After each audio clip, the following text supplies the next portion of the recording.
most definitely wanted to have good microphones, dog. I think we live right now. Let's get this shit popping, my G. Let's get it. Let's go.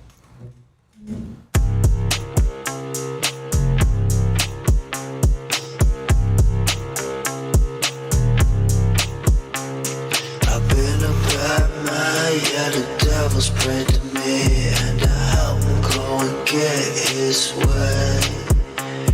You kept your word, boy, yeah, the devil said to me, and I can't wait to meet you one day. Yeah, I can't wait to meet you one day. Hey, hey, hey, hey, hey, hey, hey, hey. Emotions out of focus, I'm crawling at my lowest. Feet hit the streets like a high-speed pursuit. I'm wild when I move, burning to your head, about to tighten up the noose. Bunch of clown faces blowing clouds of the roof. Woof, woof, hooters at the door, now they trying to run up in. I am not a guppy shark, stash everything. Dope in the pussy like a B of A deposit. Baby girl robotic, she gang bang abonics. Hang with the rules or you gotta pull your weight. Told the biggest tool, keep one in the chain. This is not a date, dance with the Mex, get your face in the cake. Yeah, the devil's prayed to me, and I help him go and get his way. You kept your word, boy, yeah, the devil said to me, and I can't wait to meet you one day. Yeah, I can't wait to meet you one day. Hey, hey, hey, hey, hey, hey, hey, hey. Pennies for my thoughts, I still can't make a dollar. Anybody home, Mr. 38 revolver. Holla, Lord, I need change. Heard you heal the hurt, I heard you kill the pain. Homie down the street, you left them dead in the dirt. Now his mama growing grays. Clouds in the skies leave tears on the grave. No smile on the face, just another t-shirt. Small funeral, see his girl when they flirt. Shit still fresh, still smell death. Bunch of drug addicts, can't wait to fuck next. Let the pussy rest, waiting on the prey like a goon in your home. It's 2 in the morning. Yeah, the devil's prayed to me, and I help him go and get his way. Check 1, check 2. Is everybody in? Is everybody motherfucking in? Welcome to Hood Stocks on a fucking Thursday early evening, baby. Today's podcast is brought to you by Illuminate Clothing. Illuminate Clothing. Illuminate is spelled ILLUMMN and the number 8 clothing. It's a new clothing company out of South Pasadena, California. This dude's got some t-shirts, man. He's got some loyalty and royalty t-shirts that's representing the city of Los Angeles. I mean, he's a single father, working 2 jobs, trying to make it pop, you know what I mean? And I said this on post on Instagram before, you know what I mean? If you don't like your 9 to 5 and there's something that you love on the side, baby, you need to fertilize that motherfucking thing little by little and hope that it grows. You gotta be patient. You gotta stay the course. And this man right here is working 2 jobs and hey, he's got something on the side. He's got a clothing brand called Illuminate. Check him out on Instagram. His Instagram is timeismoney_626. And you can check out his clothing line at illuminate.bigcartel.com. Now, the way you spell that, and I'm gonna put it in the description as well afterwards, man. But the way you spell that is ILLUMN, the number 8.bigcartel.com. And just support the homie right here. He's working 2 jobs. He's trying to get something. I mean, he's got some cool shirts, man. You know what I mean? He's got the LA, and he's mixing the LA sign with royalty, loyalty. You know what I mean? If you think you're royalty and you working on your loyalty, you know what I mean? You may want to cop one of these shirts. But if you're not a loyal motherfucker, I don't want to see you wearing these motherfucking shirts. My boy, I swear to God, we're going to snatch that shit straight off your motherfucking back because you got no right. No, I'm just playing. Everybody's got rights. Especially Casey. He's got gay rights. Casey's not gonna be with us today because he's starring in his first gangbang. Hey, the boy's making the big screen or the little screen. I don't know what screen it is, but it's not a screen for me,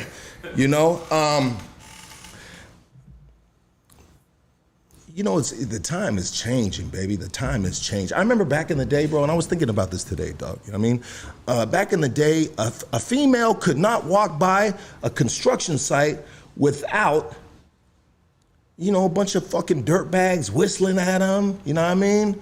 You know, hollering at them, what's poppin', girl? Well, but she can have her kids with her, and motherfuckers are just ruthless. But now you got fools walking by construction sites whistling at the fools. This is the era we live in. This shit is changing, dog. You know, and the reason why I'm thinking about this is because we were just having this conversation. So I'm in union school this week, bro, and we gotta be careful, bro, because there's a lot of transgenders, bro, coming into the trade. There's a dude with tits and a fucking tool belt, you know? You know, he's got a fucking work shirt on with a fucking purple bra strap, you know, underneath the Local 11 t-shirt. I mean, salute to you. Be who you are, who you feel you were supposed to be. But it's just it's a different environment and shit. You know what I mean? It's crazy, dog. It's fucking crazy, man. It is. I worked in an assembly line when one of the supervisors had tits, but he would have like a fucking shirt that would cover him, like some kind of bra, but you would always tell because he had his nails painted that at night he had another life. Yeah. I mean, I don't mind if a dude's got tits as long as they're nice tits. Oh, I mean, we don't want no fucked up on that, but I was trying to get you in on that shit. I know you were. I threw the fucking hook out there. Let's see what he's about. Oh, fuck no, homie. Hey, everybody, you know, this has been a long time in the fucking making and shit, man. We've been talking about this shit since the beginning of the fucking year. This is an honor. I'm glad the homie finally was able to come through. I want everybody to give a warm welcome for the homie right here, Migs Whiskey. Let's go, baby. Yo, thank you, man. It's a motherfucking honor to be here, bro. Like, everybody you got on here, man, mad respect. I see them in the streets, you know, doing their thing. So, like, bringing me on, I was like, damn, I must be doing something, too, to get noticed. And this is the one, man. This is Hood Stocks, baby. Yeah.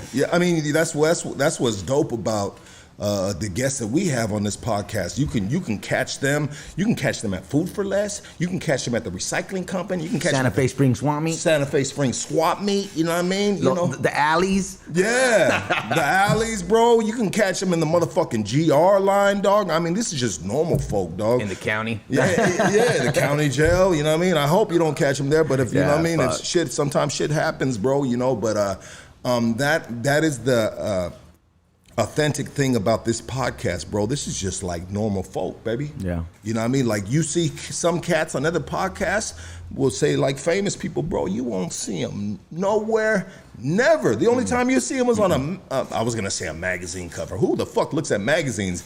I mean, the only place you're going to see them is on a social media picture, fucking TMZ maybe, or, you know, some type of fucking something going through YouTube. I mean, some type of social, you know. And a lot of, like, famous people like that, man, they're not trying to talk about their lives like that, bro. You catch interviews like that, like the moment you start getting personal, they don't want to talk about that because it could fuck up their careers. Yeah, bro, they're scared of getting canceled out, bro. Yeah. They're scared of that cancel culture got fucking everybody. Cancel culture right there.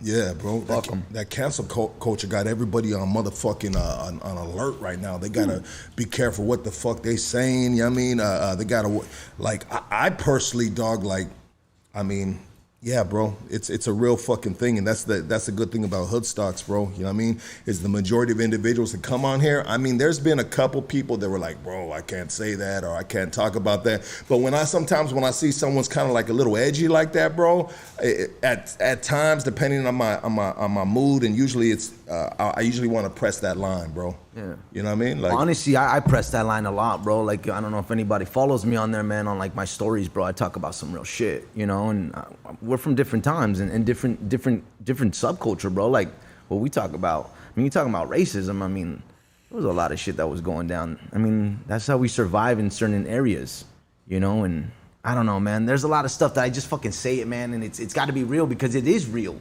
And if you ain't saying it, you're worrying about getting canceled, then, man, you might not be throwing them. I mean, even Jesus, let's throw that dude in there. He had to say some stuff that made people feel some type of way. and they crucified him for it. Yeah, they nailed him to a cross, dog. He really offended some Yeah, people. the Pharisees in that book, it was the Pharisees, which were the Jews at the time, man. And nothing against Jews or nothing like that, but it's like there's always a group that never wants to hear the truth because it will offend them. But sometimes, man, it's not about being right. It's about doing what's right. And I think that's what that man was trying to say. And I'm not religious, but I'm not atheist either. But I like to fucking read, and that's why that book really, I don't know. He's the first one that had to deal with cancel culture. Yeah, absolutely. That's a trip, bro. I've never thought about it like that, but you're absolutely right, bro. You know what I mean? Cancel culture's been going along for a long time. It's just on a different form now. You know what I mean? It's on a different platform. The media, bro, the media just like before, bro, it was a Kodak picture. Before it was a fucking tomb written in stone or something, bro. You know what I mean? Like we've advanced with fucking technology and shit, and now you can get canceled within fucking seconds in this era that we live in. But and all it is a little mob of people getting together, and it doesn't mean that they're right, because sometimes like all the victims get together and they don't want to do nothing about shit. So then that's what their little group is, and everyone sets their little groups. But honestly, if you just care about your own group, you don't care about those other groups. Sometimes, you got to do that. Even in my music, man, like a lot of people telling me like you should do this to get to the next level. I'm like, Charles, that's outside of what I do. So I say what I say, and I play for the people I play for, and I'm not gonna do some other shit to just make some fucking funds. Sometimes it's not about the funds. It's about being authentic, and I learned that from Charles Bukowski. The motherfucker used to fucking do drugs, bang hookers, and all that shit, and he became a great writer. Why? Because he stayed authentic. And sometimes if you just stay fucking real, they'll love you for that. And I want to be that motherfucker. I want to be the motherfucker that said the shit you wanted to say, but you didn't have the fucking balls to say it because memento mori, remember we gonna die. What the fuck you gonna do to me? Cancel me? Fuck that shit. Let's keep it going. Yeah, absolutely. Yeah, give you a round of applause for that one, baby. I like that, dog. I like that. So that just tells me, dog, you holding nothing back on this motherfucking podcast, baby. Saca la bolsita. Yeah, absolutely. So, for people that aren't familiar with you, bro, what city you out of, bro? Right now, I'm staying out in Orange County, Anaheim. Yeah, that's where I'm at right now. Okay. But our sound straight up was molded in Montebello, California, man, down the street. And that's where it all came up to me. It's punk rock. Started in fucking punk rock bands, and eventually with time, I wanted to tell more stories, and with more experiences comes more stories, and then eventually the music just kind of makes itself. In 08, 09, I did some fucking time, and I came out with a new fucking sound, and that's that outlaw folk shit you listen to now. If you don't fucking relate to it, it's because it's not for you. I got songs like Paroli, Pelican Bay. They're talking about fucking doing time and having a fucking dude breathing over your neck and coming to your house and tossing it the fuck up. If you don't fucking relate, you don't relate. But I got other songs too about addiction, love, hate. Fuck, man. So basically what you're saying, what inspires you to write music is what's around you. Oh, dude, my environment. Your environment, right? Yeah, man. I actually like, too, man, like sometimes I'm a journalist too. So like I sit there and I have this song called Wounded Soldier. And then, I live in the motherfucking tattoo shop since I was fucking 15, and a lot of people go in there, and that's an own subculture. Now it's, even with the whole millennial shit, tattoo shops have kind of changed. But at one fucking point, there was a certain breed of motherfuckers in there. And certain conversations happen in there. A lot of movidas happen at tattoo shops. You know what I mean? Absolutely. A lot of fucking hollers were fucking organized there. You know what I mean? And a lot of good combos, but I had a conversation with a couple Marines, man, and it inspired a fucking song, I have a homie too that's a Marine and inspired Wounded Soldier. I saw that, I was watching 2 documentaries on like soldiers coming back with PTSD. I suffer with anxiety and depression. So I related my story with that, and I kind of put it together and I made one song. So it's like, it's crazy. You're just there to catch the ball. You're just there in the game. In the book called War of Art, which is pretty much talking about the amateur and the pro. The amateur waits for inspiration. The pro gets started and the inspiration is awakened. Put the fucking pen to the paper, dog, and the song's gonna write itself. And that's what I do. I just fucking sit there. I think about all the fucking stories in my life and the fools that I met. women, and you know, I got a song called Lucy Lou about a fucking girl that gets, you know, falls in love with all the wrong things, drogas and the wrong guy, and then she's fucking prostituting herself on the streets, and then the last verse ends with she fucking is found dead. You know what I mean? And that was inspired by true stories, some skonkas that I was with, you know, and Brenda's Got a Baby from Tupac. So even other genres of music's fucking inspire me to fucking write, and I love the storytelling. So that's why I like Biggie. That's why I like Pac, KRS-One. You know, Immortal Technique when he did Dancing with the Devil. I like when you can take people through a fucking story and then they get lost in there and they're like, fuck, dude, you fucking took me there, dog. Like, yeah, that's what I do, homie. That's dope, dog. I mean, you're very passionate about the way you're speaking on it, dog. So you just really, really love what you do. You love the art, bro. Yeah, man. Honestly, like, we were kind of talking about it a little bit before here, man. Like, honestly, I don't do it for the money. And there has been money. There has been. But I focus on authentic, original, staying real to the art form. Because if I do that, it'll pay itself, you know? And that's what I learned from a lot of great artists, you know? And sometimes your fucking art's not for this time, but it'll be its time eventually.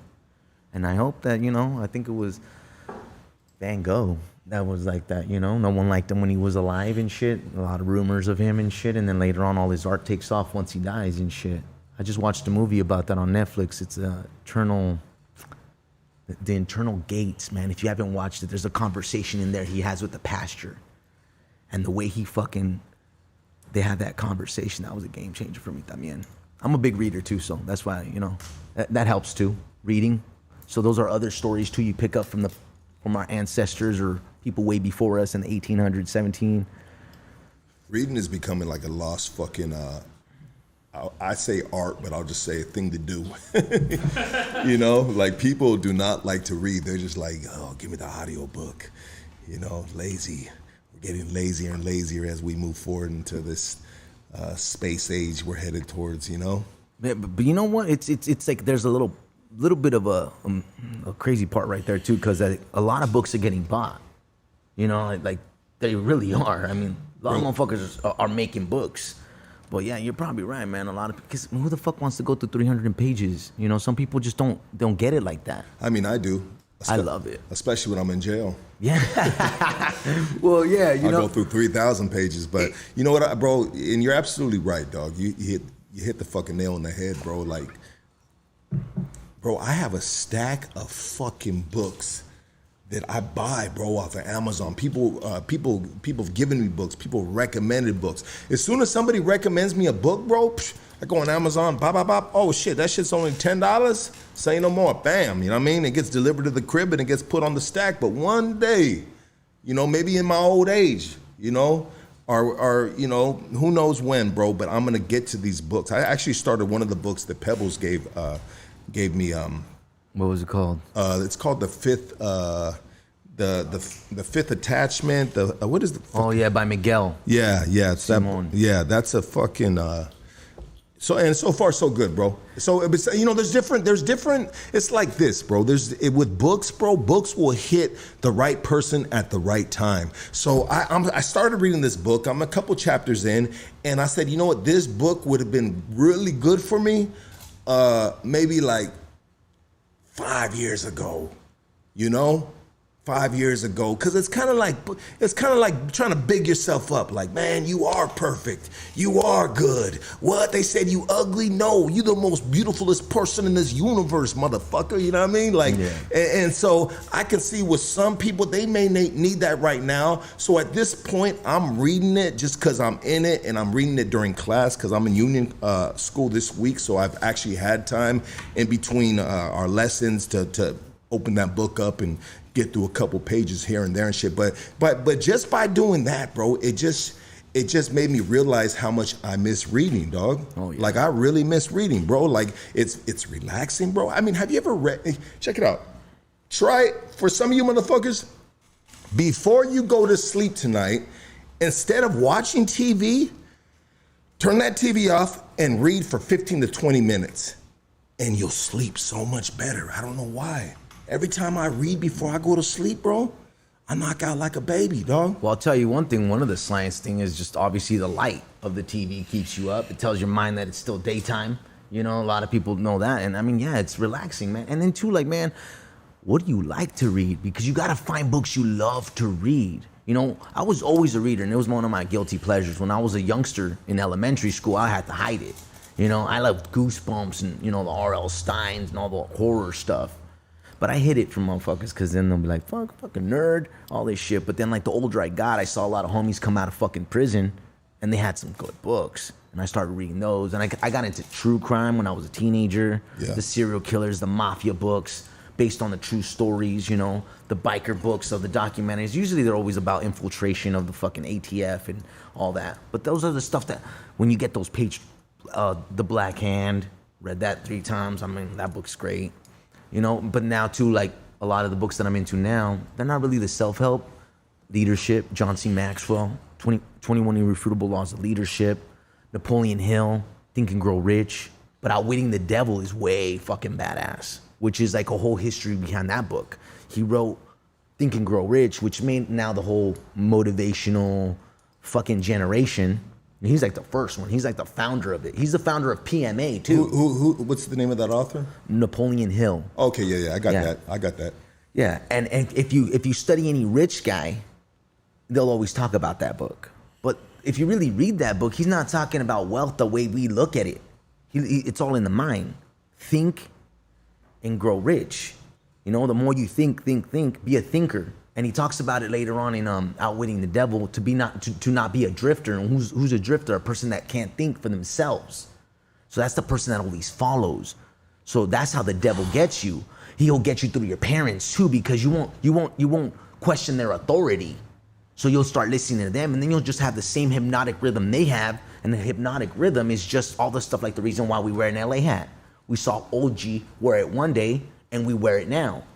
But like sometimes your hypnotic rhythm is broken. When you know it's broken, you keep meeting adversity. And it's telling you, this adversity that you keep meeting, like let's say you keep going back to jail, is the adversity where it's the universe is pretty much telling you, homie, it's time to change something. And then that's when you're supposed to start questioning your hypnotic rhythm and be more conscious and aware. But you know, fucking words are fucking losing their fucking definitions in this fucking world.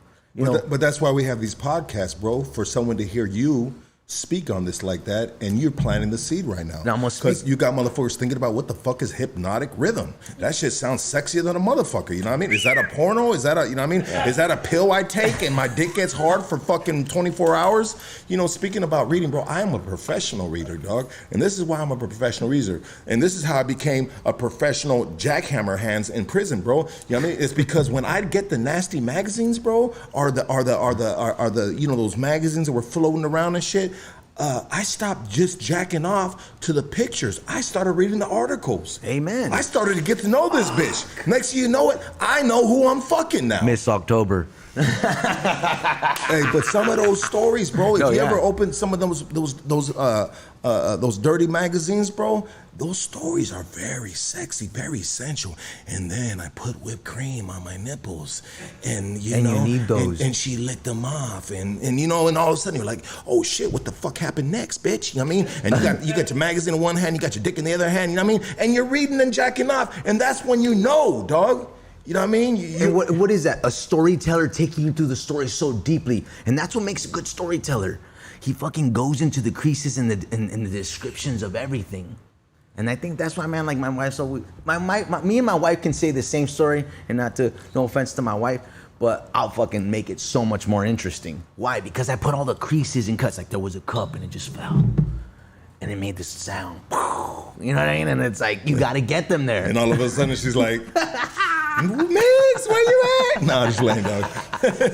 Hey, but what that's helped me out, what I was telling you about is now I can multitask. I learned how to multitask by doing that, bro.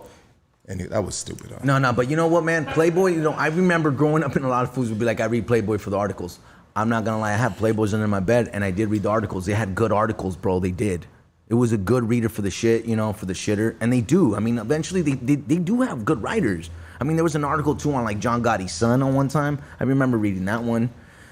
And obviously the colleges, man, you hear the stories, you're like, God damn, I should have gone to college. You know what I mean? You're like, damn. Fucking colleges were Fucking lit. Arizona, All man, the San girls- Diego. All the good girls going buck wild, getting a taste of alcohol or ecstasy for the first time. And next thing you know it, she jumping out the motherfucking cake and the motherfucking bop. You know what I mean? Those little dorms and shit. You know, little young freaks coming out. Anyways, we ain't gonna talk about all that. We gonna we went from books all the way to. Yeah, it's you know, my girl tells me sometimes too. She's like, "You always turn shit into something sexual," you know, and I'm like, well, you know. Yeah, man. And, you know, but going back to the it's my roadmap. You know what I mean? Yep. Shit. Going back to the whole thing about people changing definitions, man. Like woke, man. That motherfucking thing is just being conscious and aware, man. And now it just became you're just fucking sensitive to shit. You know, and it's I don't know, man. There's like, I don't know, being a fucking, sometimes I fucking feel like I'm stuck in a fucking matrix and shit when I'm having conversations with people. They want to talk about some shit and I'm just like, fuck, bro, it's the same shit over and over again, getting the same fucking results. Nothing's fucking changing. And it's that hypnotic rhythm. And that's why sometimes, man, sadly, you gotta leave certain circles. And that's what I fucking learned about the hypnotic rhythm. Because a lot of motherfuckers were flowing at that same frequency, and that same frequency sometimes ain't the fucking frequency you want to be flowing at. I've been through a lot of, now that you've kind of given us a definition of your hypnotic rhythm, I've been through a lot of those different rhythms and different frequencies, and I guess at the time I was kind of just, you know, we all do it, you know what I mean? It doesn't matter how big or how you know, whatever you think of yourself, but sometimes we try to fit ourselves into situations. You know, our crowds, you know what I mean? And you kind of like, you're like, you know, it's kind of like I'm putting a fucking a circle in a square fucking a spot, you know what I mean? And it's just when you're not fitting right, but you're like, you know what, nah, these are my people, I fuck with them, blah. But sometimes, you know, after a while, the frequency still ain't right, my G, you know what I mean? You got to just like, you know, sometimes you got to cut ties, or you got to go try something different or go fuck with other people, you know what I mean? And that's what I've done to this point in my life, bro. You know what I mean? Like, I love all my G's on the streets and shit, but I just can't be with you every day, my boys, you know what I mean? You know why? Because that's not what I'm doing, you know what I mean? I'm trying to fucking climb this mountain right here, you know what I mean? And you guys are motherfucking, you know what I mean, floating around in that motherfucking, that mud puddle. And I'm not trying to, you know, talk down on nobody, but I'm just saying, we got to raise up out that shit, you know? And the first step is to get away from that, you know? Yeah, and this is the thing. People think like it's easy. It isn't, because now you start having to walk through areas you never walked. So you're not lost. You're just in the unknown. Yeah. And that's what I felt for man, I haven't fucking picked up a fucking hard substance since fucking 4 years, you know? A little over 4 years. And it was fucking hard, bro, because I started having to do different fucking things, not the usual fucking things. And I want to go to the usual thing because I know what the fuck it does. Instant gratification, baby. Instant gratification. And all the other shit that I do now don't have instant gratification. It's prolonged. It's a fucking process to get to it. But and that's scary, because you start going through areas where you don't fucking really know where you're going, and you're not lost. You're just in discovery. You're in recovery. And what are you going to recover is who you truly are, who you lost, which was yourself. I lost my motherfucking self trying to fit into this box because I had to fit into this box to survive. What the fuck am I not gonna do? Not take flight on this fool? They'll take flight on me. Gosh, homie, it's you or me. And after I did it one time, I got numb to it. But then eventually you come to consciousness and you're like, what the fuck am I doing? And I think that's what PTSD really is, bro. Is that you turn that consciousness off, and then one day you want to turn it on. And then all of fucking sudden, all your fucking demons come, and you're like, damn, I fucked up a lot of shit. And I talked about this in certain songs, man, because, you know, I lived a suicidal lifestyle. I never thought I was gonna make it at 32. When I was 12, I didn't think I was gonna make it at 18. When I was 18, I didn't think I was gonna make it at 21. When I was 21, I sure as hell didn't think I was gonna make it at 30. Well, I made it at 32. Now I'm starting to think I might make it at 60. And that kind of fucking scares me, because I burned a lot of fucking bridges. And that's what, for anybody that's listening, this shit is, no one escapes this shit. You eventually have to change the hypnotic rhythm, because the purpose to all living things is to grow. And if you ain't growing, you already fucking dead. You died at 25, they're just gonna bury you at 75. You're gonna die like everybody else, just a fucking copy, fitting the fucking box in the little mold that you want. So how come at these ages, bro, you know what I mean, you weren't thinking you were going to make it to the next, you know, the next chapter in your life? You know what I mean? What was going through your head? I mean, what kind of, was it the drugs you were on? I mean, what was going on with you? Was it family? You know, you talk about trauma, you talk about, you know, what has affected you from, you know, thinking down on yourself. Oh, shit, man. Shit. Suicidal life, bro. Those are. I mean, that's heavy words. Heavy right words, yeah. And the crazy thing is, it's not like I ever tried to commit suicide, but the lifestyle I was living was slowly suicidal, which I think is even worse. You know what I mean? Because you're just doing shit like, I think it was like, I read a little bit on the Charles Manson family and shit. And that's how he got them to fucking do what he did. He just made them think like there was no tomorrow. So they're just living for fucking today and doing all this crazy shit. Like, homie, you might live for tomorrow. And that's what they ended up getting locked up. But going back to like that question you said, man, there was drugs, crime, fucking hate, anger. You have more than I do, fuck you. I'm gonna go get it from you. You know, and I grew up in the punk rock scene. You know what I mean? And there was a lot. The music had it. Everything, I'm around it. Not because I wasn't from the neighborhood, doesn't mean I was hanging out with them. I was there doing alles también, you know, and just doing dumb shit. I just never decided to take that leap because I was like, homie, there's no point to that shit. I see the fucking no rewards in that shit. But I will do it for self. I think I was way more selfish than they were because I didn't want to break bread.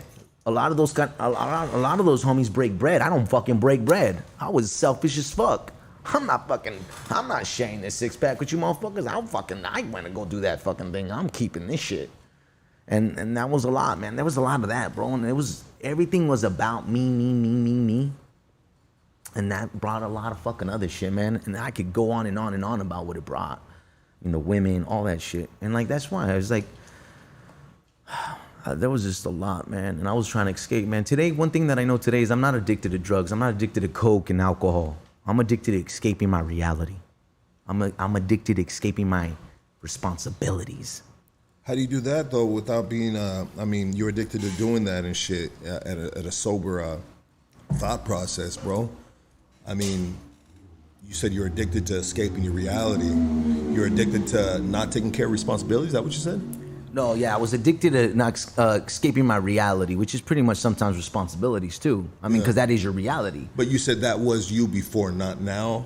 No, man, that's me for life. That's you for life. For life, homie. Like you want to go to the core of the fucking problem? That's the fucking core of my problem. Now, definitely, we can put a substance in front of me and there's a problem there. But the problem isn't the substance. It's the problem is that I want the substance to escape my reality. And my question today to myself is on a daily basis, why are you trying to escape reality? Motherfucker, you made the choices. And that's why today for me, it's like, choose your struggle so it doesn't feel like a struggle. I wanted this shit. With every solution comes a fucking problem. I mean, it's you know, every positive has a negative and positive reaction. When I got sober, the positive was my wife got a husband. You know, my son got a father that was present in the moment. But then I had to fucking now deal with some shit that made me, why did I go to the strip club? Why did I go to the bar? Because that's in itself me escaping my reality all day. Because, you know, if you ever been into a bar, man, it has its own environment, man. It has its energy. The bartender, the usual drunk, the regulars, the bikers rocking with the motherfucking Harleys and you fucking chilling. The restroom, there's a couple fools in the fucking stalls together and they're not doing nothing gay. They're doing fucking, you know, saca la bolsita, you know, in that environment. But then eventually you got to go home in the morning, right? And that's when reality hits. And that's when I'm like, fuck, dog, I don't want to be here. That's the thing about me. Once I escape it once, I don't want to go back to it. And that's why I go on these runs for like a month or a week. And the only thing that makes me come down is the come down. Because you got to come down eventually. But, you know, a lot of us that use, man, we say fucking stay high so you don't come down. Yeah. But this is the thing. My message isn't nothing against drugs or nothing, man. Do whatever the fuck you got to do to get through. That's my motherfucking message. I mean, sometimes I'm a bad example on here, dog. You know what I mean? With just like sometimes with the shrooms or just, you know, drinking on every podcast, bro. You know, sometimes I got to really just check myself, bro. Because I hear it from my girl sometimes. She's just like, man, you're creating this environment, you know what I mean? And not only you're creating this environment for yourself and the fellas that are in the studio with you, but this shit is transferring over to through that lens right there, teleporting through that motherfucking YouTube channel, dog. And sometimes it's seeing thousands of views, you know, and you know, it's never the message that I try to put out is not. I mean, so I have which is an old thing that a lot of people live by is work hard, play hard, dog. All day. You know what I mean? So when I'm turning up on the weekends, bro, all day. I work my ass off Monday through Friday, baby. And sometimes I'm working a Sunday, or sometimes I'm working a Saturday, or sometimes I'm going to school on a Saturday, bro. Or sometimes through that Monday through Friday, I went to work and I went to night school, dog. So when my weekend comes around, bro, I can tend to just be have a free fall, dog. You know what I mean? And not to a point where I'm ending up in jail, bro. But sometimes, bro, you know what I mean? Motherfucker might get in the truck, dog, and drive under the influence of alcohol, bro. You know, and that alone right there is very irresponsible and very selfish on my part, because I have kids and I have family and I have people that depend on me, bro. Not that I'm driving around fucking drunk, but bro, like it's just sometimes, you know, I'm imperfect, bro. I live in a glass house, dog. You know what I mean? And my intention is to set the good example, but at the same time, too, dog. You know what I mean? You know, I'm continually working on myself. I'm not doing hard drugs. You know what I mean? Yeah. And that is a fucking plus, because if I was doing hard drugs, my boy, there would be no more podcasts, bro. Straight up, dog. I wouldn't be doing no podcasts, bro. If I was fucking tweaked out or just on some fucking hard dope, bro, that would be a wrap. Hey, I feel the same, homie. If I was doing coca right now and I was still sipping, there wouldn't be no Migs Whiskey. Because why do you think the name comes up? Why do you think the name is Migs Whiskey? Motherfucker, I love whiskey. That's my favorite right there, dog. That's Jack Daniels, Jim Beam, bourbon, baby, bourbon on the rocks. The only coke I mix my whiskey with is cocaine. That's it. I mean, I got a song called Whiskey and Cocaine. I mean, yeah. I mean, if anything, I think everybody just needs to know their demons and stop running from them, and that's what I needed to do. And I'm not telling anybody to do whatever the fuck you gotta do, man. If you gotta fucking smoke a blunt, you gotta fucking drink, do it, run it. But I'm just saying, don't blame it on other shit, though. I mean, whiskey and cocaine is like titties and ass. You know what I mean? You just, peanut butter and jelly. Sometimes you can just never get enough of it. You know what I mean? It's just they really complement each other. Preach. You know what I mean? They really compliment each other, dog. You know what I mean? It's like motherfucking orange chicken and rice, baby. It's like motherfucking carne asada and fucking tortillas. You know what I mean? They just happen to go with each other so very well, dog. You know what I mean? And yeah, bro. Yeah. Come on, man. Rock and roll and drugs go together like peanut butter and jelly. And then women? I mean, man, I got my wife here, dog, but she can tell you, man, she's been my wife for a year, but we've been together for over 12 fucking years. She's seen the shit. You know what I mean? I mean, that woman has fucking gone through shit, man. The strippers, the bartenders coming to the pad. You know, the bartenders fuck, I've been fucking your man. You know what I mean? The groupies, you know. Hey, I let her. Violation. Them bartenders are way out of line, if you ask me. Showing up at the crib, bitch. Didn't I give you a big enough tip? Yeah. And not only that, that's some fatal you want to hear some crazy dog. shit, man? My old lady's like, shit. Put them on blast, so ain't nobody else got to deal with them motherfucking crazy bitches. Hey, straight up, hey. So like, Samantha, yeah. Out there in motherfucking Orange County. No.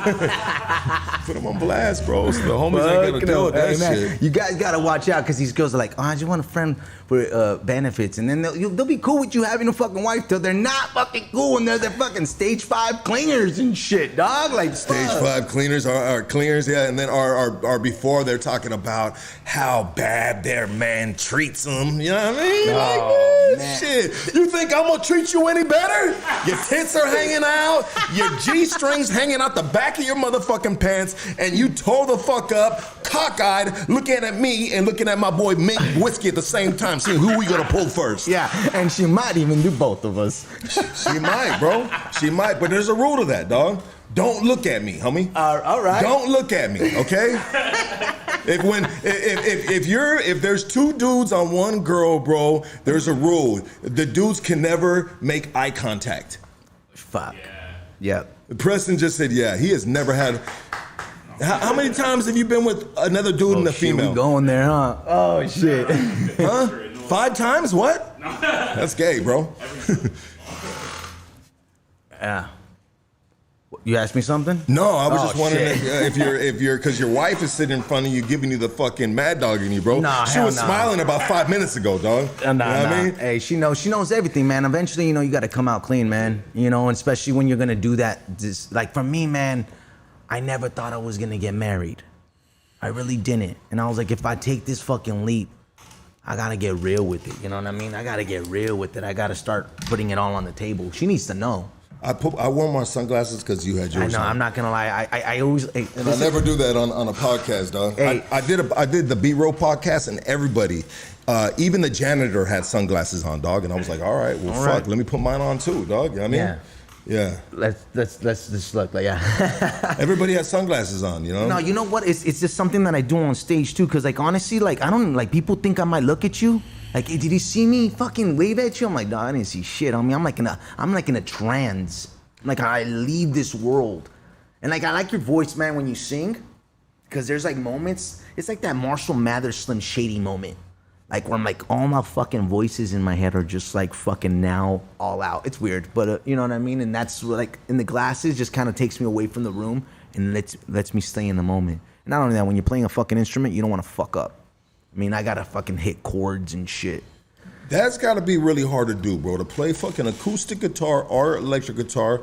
I mean, sing at the same time. And sing at the same time, bro. Move around, try to give them a fucking, That's almost as hard as fucking jacking off and reading at the same time, bro. You know what I mean? What do you think? Honestly, bro, fuck. When it comes naturally, I don't know. Like, I mean, I even did the harmonica singing, playing guitar. But I'm not gonna lie, Bob Dylan does that. Yeah. I fucking felt like high after though. I felt like either I was literally lightheaded or some shit, but I felt fucking high. Like I don't know how he does that. And I've heard, and this is just what I've heard, don't fucking quote me on it, that when you're doing stuff like that, when you're playing and singing, you're using both sides of the brain. That's what I fucking heard.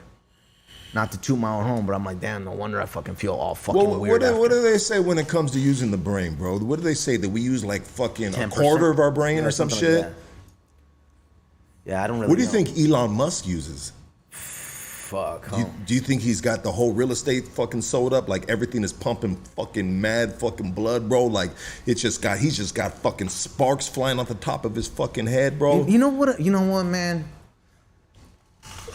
Reading and because I watched a lot of fucking materials like for the last over 4 years, man. I have like fucking hours and hours of fucking videos, documentaries and shit.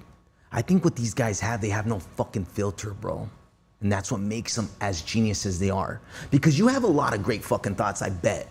But to have the courage to fucking say them it's its own fucking battle. It's like, oh, should I say that in this moment? Fuck it, say it.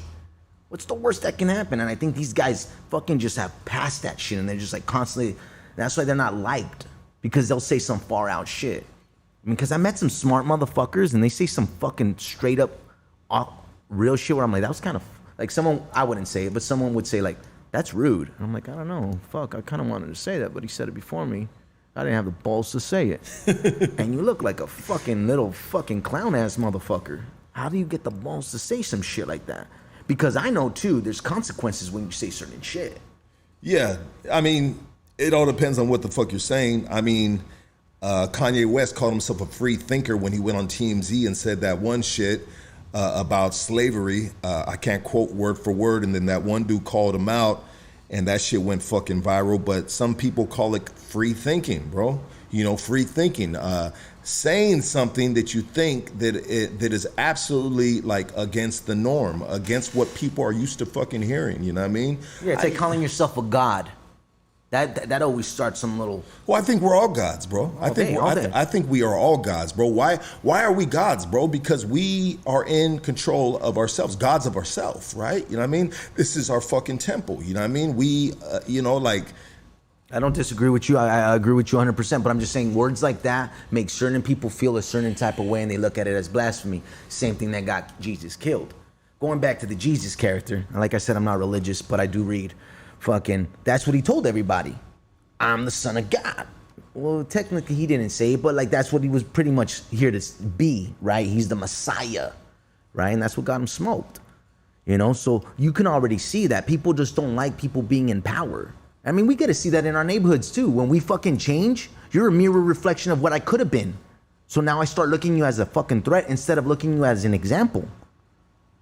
I don't want to talk about no dead artists, but there's a lot of dead artists that got out the hood because they believed in themselves. They became gods, right? And that's how they feel about themselves. But other fools look at that as a fucking threat. They look at that as a fucking threat instead of looking at it as an example. So I'm a mirror reflection of what you could have been, but you're not that. So instead of supporting me, you'll fucking want to fucking kill me. You're against me. You're talking bad about me now that I'm not a fucking around. Now I'm not in them trenches no more. I mean, I get it, bro. It's tricky, bro. But at the same time, when there's a lot of paradoxes. When it comes to the streets, bro, a lot of cats that may feel one way one day, they can feel something a whole different day when they see you. Like, bam, what's popping? Look, boop, boop, boop, pop, pop, pop. And who knows? Maybe a few days ago, bro, they were just like, they were talking shit. But maybe now, maybe. The disconnect of not talking with these individuals, sometimes maybe that hurts them as well. Like, bam, he ain't here with us no more. You know what I mean? He ain't here in the trenches, man. Like, maybe it's just a mask, like a love thing that, damn, my G, I miss you, but when I sober up, I realize you're doing good for yourself, so I got to be happy for you. I think it's just, there's a lot of things, there's a lot of layers, there's a lot of levels, and especially a lot of the cats on the streets, they're on drugs, bro. They're doped the fuck up, dog. Snoop Dogg talk about this, man. He did a good fucking video on it. He was talking about closing the gap. So what happens is you start hitting the next level, right? But your homies got to close the gap, because if you keep going down, eventually you're going to stay down. So they need to come and close the gap. So that's what I'm saying. They should look at us as examples, not threats. And I'm saying that because I do feel I feel like I don't need no one to pump me up, because I'm fucking pumping myself up. Like you said, I don't need those books. Because I do believe. I wake up every morning and I say an affirmation. I was created in the image of God, and God only created greatness, so I cannot be nothing less than that. You tell yourself that every morning? Every morning, homie. I was created in the image of my Father. My Father only created greatness, so I cannot be nothing less than that. I know I'm not God, and I'll tell you why I'm not God, because I can't make grass grow. But I fucking will tell you something. I can make some shit happen, and that's because my God has given me some powers. So I'm empowered by a higher power. But you can make grass grow. True, by watering it, but there's a process. But that's the thing about humans. We cannot escape the process. Some people just wanted to snap of fingers, and it doesn't happen like that, bro. Instant gratification. Yeah, you know what I mean? Some people, like, just speaking on that, they don't want to put in the work. They're like, man, like there's a lot of artists, like rap artists.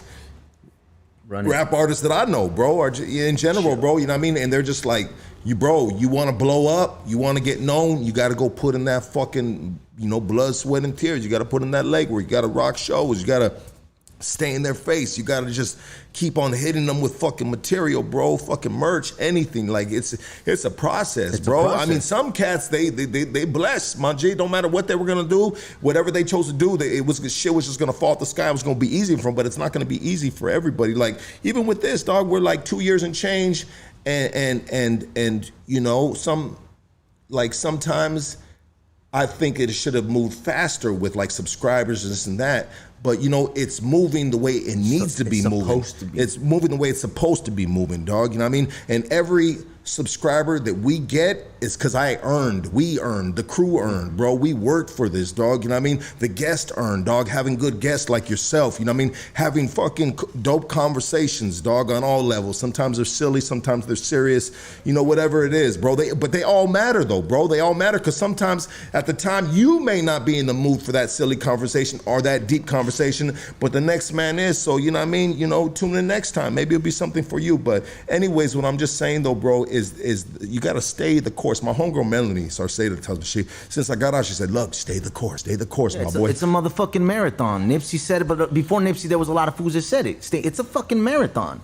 And I'm a runner, bro. I run consistently, man. I didn't run because of the accident, but I was running I ran consistently every day for 2 fucking years. In the 3rd year, I ran 6 times a week. What was it? It was a fucking marathon. It was a fucking marathon. You know, that's what it was. And that same mentality I manifested in my life. You know, and that's what I'm saying. I'm not willing to do some tip-tap dancing for everybody to get some followers. You're going to get what you get, and I'm going to get what I get. Because I'm exactly where I want to be and got to be because that's the work I put in today. Now, if I want to be in a better fucking place, then put in more fucking work. So my message, too, is do what you got to do to get through, and ownership. Own your shit so no one tells you what it's that 8 Mile moment. Take a shit on yourself so these fools got nothing to shit on. And then you just stay real, authentic, integrity, consistency, accountability, and no one tells you who the fuck you are because you're exactly who you say you are. Yeah.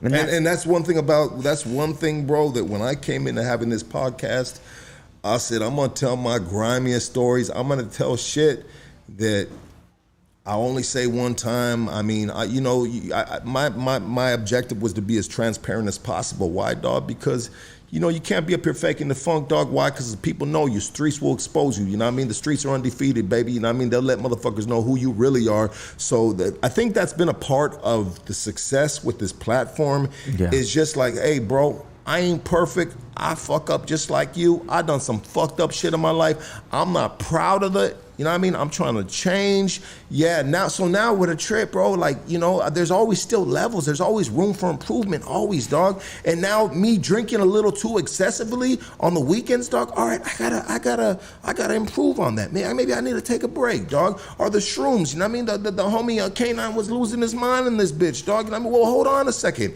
Maybe my girl's right. I'm creating right because I don't want the homie to fucking run out this door butt naked, homie, and motherfucking, you know, lose his head, catch a case, and never come back. I mean, I'm just saying, though, so I gotta, you know, I'm constantly just reevaluating situations, my situation, environments, and I'm constantly just trying to, you know, improve it, bro. Sometimes, you know, I'm slipping on my game, you know what I mean? But that's just human, baby. Homie, we all do that. There's no perfection, homie. There's mistakes in the motherfucking run. I mean, that's life, bro. Man, what if we didn't have nothing to, what if we didn't have no mistakes, bro? What if we didn't have nothing to improve on? Life would be a perfect, boring fucking story, dog. And you sure as hell wouldn't need gods, that's for sure. No. Because that's the reason why a lot of people go to something higher. Can you imagine if you didn't have to water the grass for it to grow or fertilize that bitch? Fuck. It's just green all the fucking time? Everyone wants to start fucking putting shotguns in their mouth. I need my grass to die once in a while. I want to walk by and step in some shit, you know what I mean?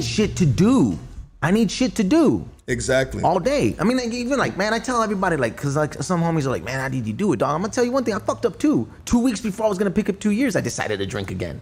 You know? Wait. 2 weeks before I was going to pick up 2 years, I decided to drink. Because you were going in for 2 years? No. This is for a lifetime, man. I'm trying to fucking do a lifetime, but I'm taking day by day.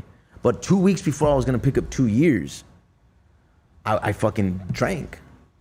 I drank. I went into a fucking bar and I fucking got in there and I fucking started sipping. I wanted to escape my reality.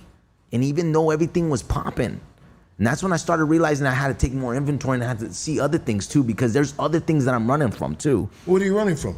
Fuck, homie. We really want to get into that on this one? We might be here all day. You know, at the end of the day, man, it's like this motherfucker's always trying to kill me. I'm not really worried about what you guys think about me. It's what I think about myself. And then sometimes, like, I put myself in those crazy spots, and that's why gratitude is the best fucking attitude sometimes. Sometimes I gotta remember how far I've been. Like, who am I in competition with? I'm not in competition with the next artist. I'm in competition with me and the artist I was a year ago. And like, but that takes fucking sitting down and fucking taking some inventory. And like any business that doesn't take inventory, eventually you fucking fail and you fucking business goes bankrupt. You know, some of the most crazy, some of the most genius people in this world, bro.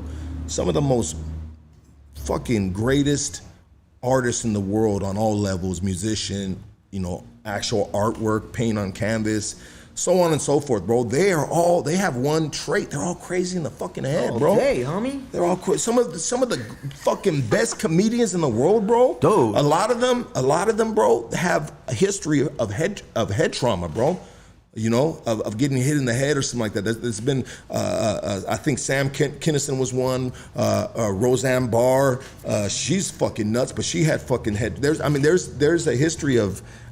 Well, think about comedians, man. Most of those stories, if you were not to make a fucking joke out of them, then they're fucking crazy fucking stories of how your mom and dad abused them or how life was fucked up. But they know how to spin it into a funny way where you laugh. Yeah. And why do you laugh? Because you relate. I mean, George Lopez talked about that all the time. About wait for me. About his grandma fucking whooping his motherfucking ass. Yeah. And those were the most funniest stories. That fool came up by telling them fucking stories, you know? I mean, fucking come on, Richard Pryor, bro.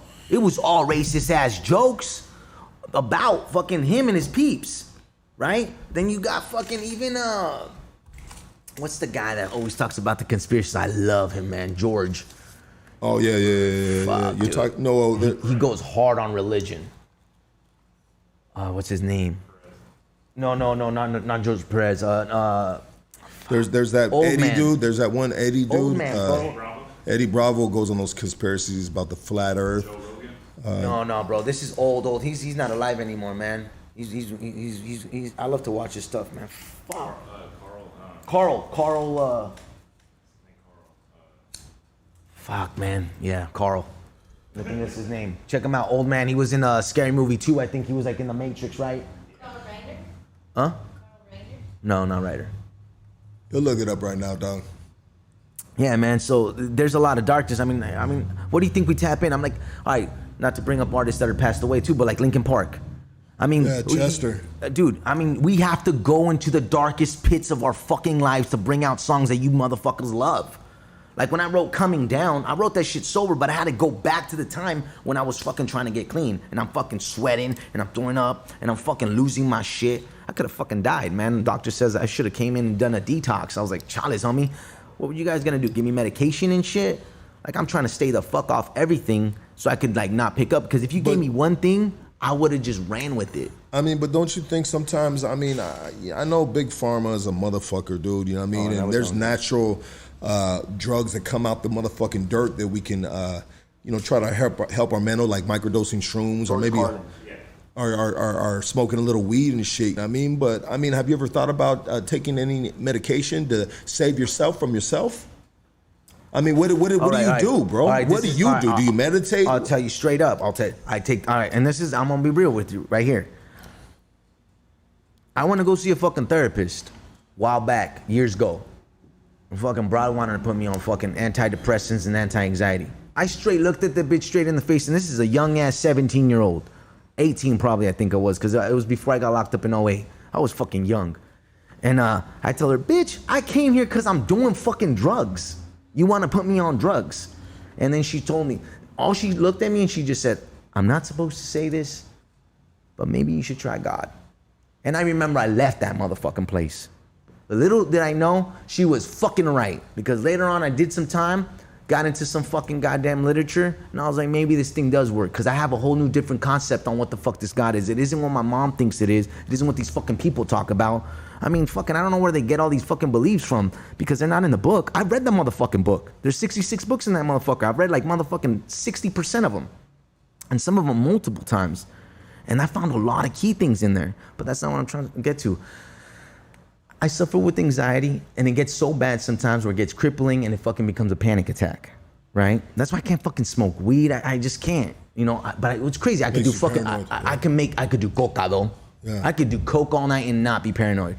I usually have the usual paranoia. I think motherfuckers are cops, but that's because of the people I hang out with. Sometimes you gotta like, hey homie, fuck this fool, I don't know. You can't trust them. But that's not really paranoia. That's just really sometimes you gotta be on your toes, and some fools could be rats. But going back to it, I get this anxieties attack and the panic attacks. That's really what really got me sober, bro. It wasn't really the shit. Like my wife says, you were a cool drunk. except for the fact that you used to bang every fucking broad in the bar. But you were a pretty cool drunk. Yeah. So the drinking wasn't as much of a problem. I mean, fucking the women was, but my depression and my anxiety would just get worse because alcohol is a depressant. It would just get worse. And then it would get bad where I would get these fucking panic attacks and you can't stop those shits. And that's when they started to give you Xanax and shit like that, all these anti-anxiety. So I got sober, and 5 months into my sobriety, I started getting really suicidal thoughts. Like where I was at a fucking McDonald's with my son, and I was getting him a Happy Meal, but happy was the last fucking thing I felt. And I was fucking desperate for a solution. That was a moment when I thought maybe I should take those goddamn pills.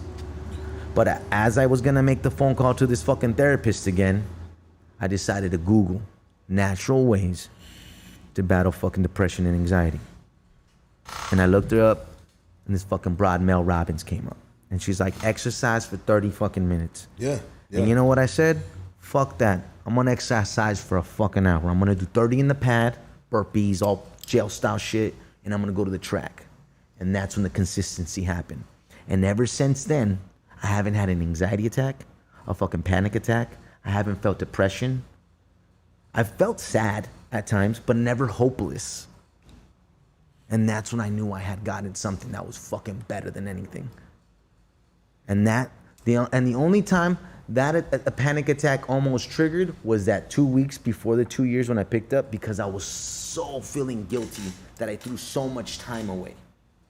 That I had given up those 2 fucking years just to get drunk one night. But then ever since then, You still confuse me on that. So you were getting ready to do 2 years? No. You just got done doing 2 years? I was gonna come up on 2 years from no substances at all. Oh, I got you. 2 years sober. Yeah. 2 years sober and clean. And you drank a beer. And I went in there and I fucking went ham. I went ham, homie. I started off right where I left off. A bottle of Jack Daniels and some. Yeah. Straight up. That's how I drink. At 26, I'm 32. At 26, the doctor looked at me. He's like, that liver ain't gonna make it a 40. I'll tell you right now, you got high levels. You're gonna see cirrhosis. And they don't fuck around when they tell you that. So there was a couple other things that got me clean. Like I really gotta stay sober because I don't fucking drink 6-packs. I go fucking a bottle of Jack, go buy some Coke, 2 bottles, fuck some strippers, fuck the bartender, live at her pad for a while till I eat all her kids' fucking cereal, and then I'm fucking gone. Cause I ain't trying to raise your fucking kids. I'm over here not even trying to motherfucking go home. You know what I mean? What makes you think I want to fucking raise your fucking kids? So yeah, so there was like a lot of fucking things, but it comes like, I'm gonna be real with you, man. It comes with being honest, and every time I do fucking some shit, every fucking year you get me, if you had me in an interview, there would be more shit I find out about myself. Cause I always dig deep whenever some shit comes up. I mean, if you're not learning about yourself after 32 years, after 42 years, after 22 years, so on and so on, then damn, my G, you slip it on your game. Right? But there was a lot of years that I let go down the drain, bro. That I was. So if you learn about yourself, then it's best to put one foot forward and improve on yourself and what you learn. Like try to correct your faults, right? Yeah. So many years, I corrected nothing, bro. Well, going to that, man, everybody knows what they need to do. But doing it is the real thing. Because to know is to do, and if you don't do what you know, then you don't know shit. Yeah, like there's some motherfuckers right now that are saying, damn, I need to get a motherfucking job. I'm tired of hearing my fucking lady yell at me, on my back, on my neck, mom, whoever it might be. And then you smoke a motherfucking joint and you get a case of the fuck. It's like, fuck it, fuck a job. I'm gonna watch this comedy show here and I'm gonna just post up and I'm gonna eat everybody else's food. Yep. I'm gonna eat the cereal too. I'm gonna eat the cereal too. Yeah. And that's the motherfucking thing. It's getting honest with yourself. And that's what I needed to do. I needed to find out where I was fucking up. Because I'll tell you one thing, I can make shit happen. Right? And that's always been, I've been always a hustler. From illegal shit to legal shit. You know what I mean? So I always knew how to make money. So that's not where I was battling. I know how to fucking get a jale, and I know how to lose one, and I know how to make a jale. So that wasn't my problems.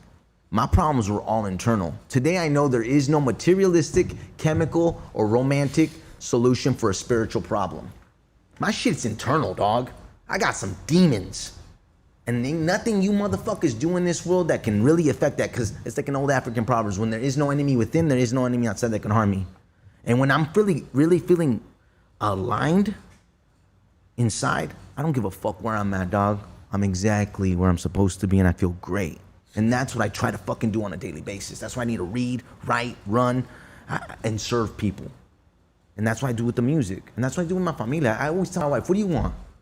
And if I can do it, I'll make it happen. I told my jefita, what do you want? My jefita was like, all I want you to do is be clean, that's it. So I'm not really doing none of this shit for anybody. I'm doing it for me and for my gente. This is my team. I didn't bring an entourage, you know why? Because this is my team. This is the only thing I fucking need. Is if her and my son say we good, I'm like, then we fucking good, homie.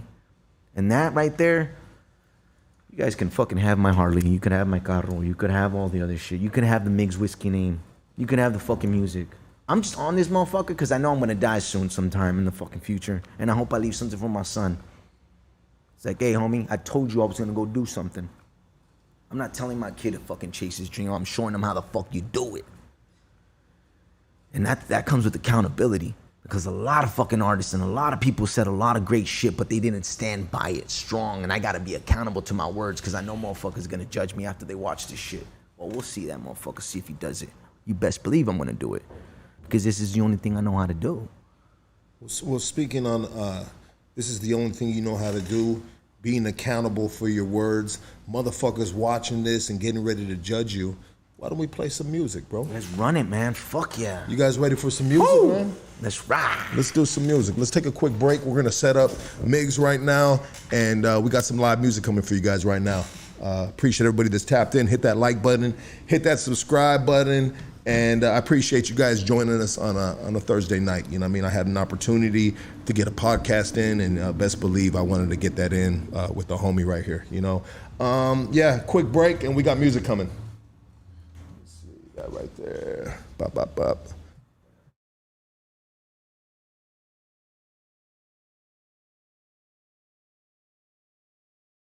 This the Highland Park Gospel, my G.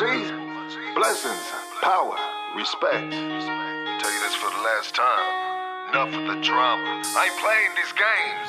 Oh, gotta pick your soul up. Pick your soul up. Pick your soul up. Oh, gotta pick your soul up. Pick your soul up. Pick your soul up. Oh, gotta pick your soul up. Pick your soul up. Pick your soul up. Oh, gotta pick your soul up. Enough of the drama. I ain't playing these games. You hate me when I'm up, you love me when I'm down. Stupid motherfucker, turn that frown upside down. Clowns, high off that dope. I was clowning, I was high off that dope. I made a fool out myself, I was high off that dope. Gang bang, blood sport, Wu-Tang, I love whores, dumb, burned out, crazy fool, I'm banged out. Hanging out with these fools, 1 + 1 = 2 fools in a cell with no mail. No talent is the policy, no bail, don't bother me. The economy of drugs comes with a college full of thugs. Time to graduate, time to elevate. Let's go, you know. I ain't playing these games.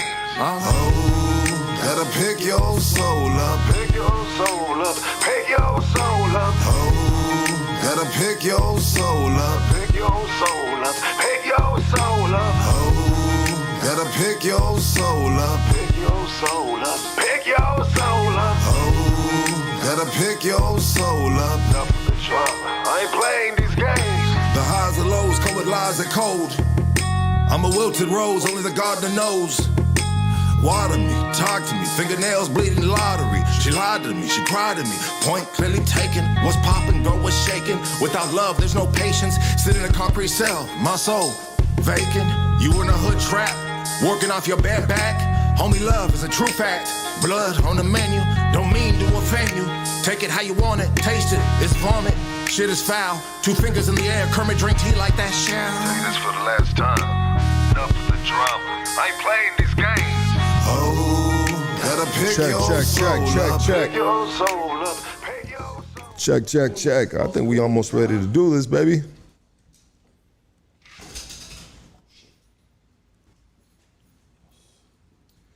Here we go, here we go, here we go.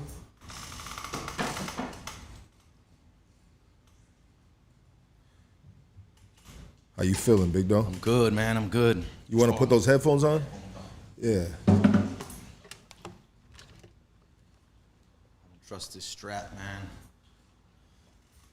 man. Órale.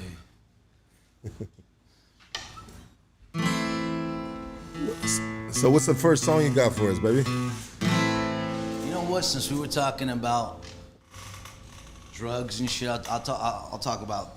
I talked about it a little bit. So this one's called "Coming Down." You know, and every time I start this one, I always say, "Everyone likes to get high, but no one ever wants to come down." I wrote this one maybe 2 months into getting clean. It's about detoxing. Let's go.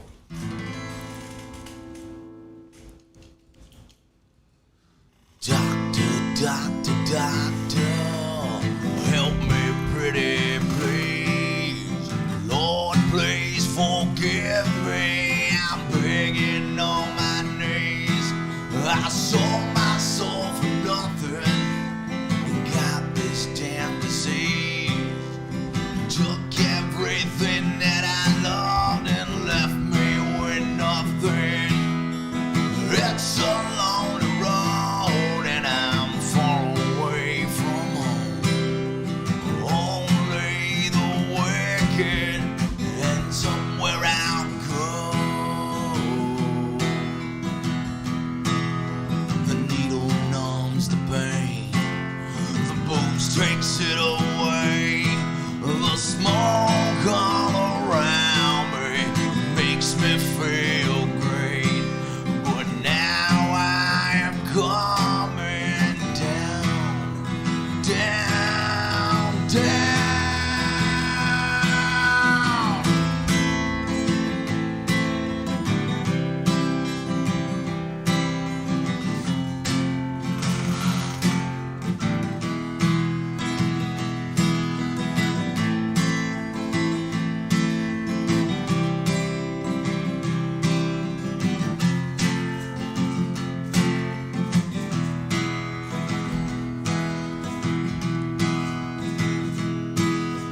Doctor, doctor, doctor, help me pretty please.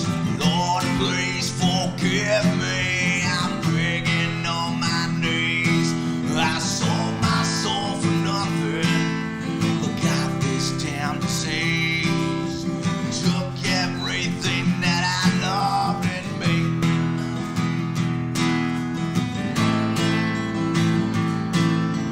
far away from home. Only the wicked and somewhere I'll go. The needle numbs the pain, the booze takes it away. The smoke all around me made me feel great. But now I am coming down, down, down.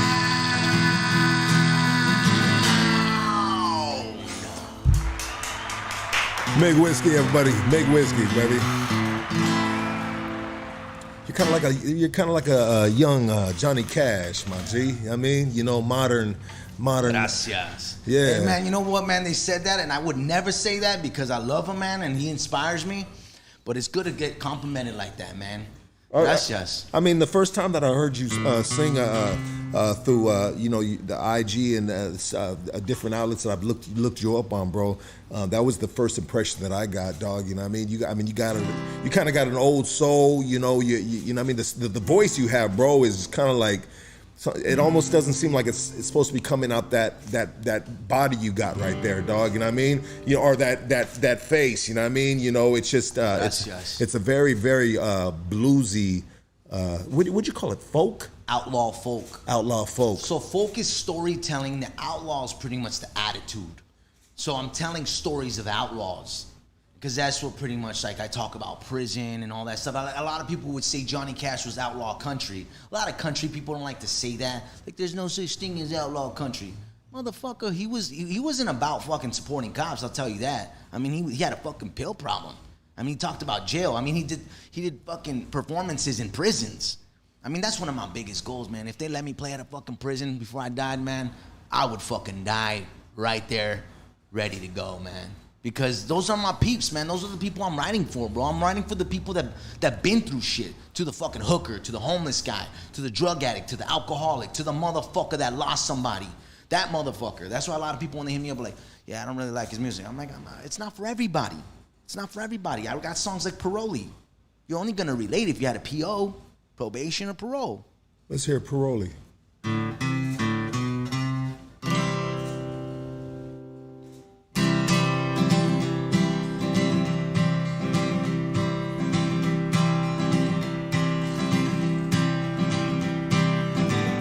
Mother said stay out of trouble. They'll lock you up and make it double.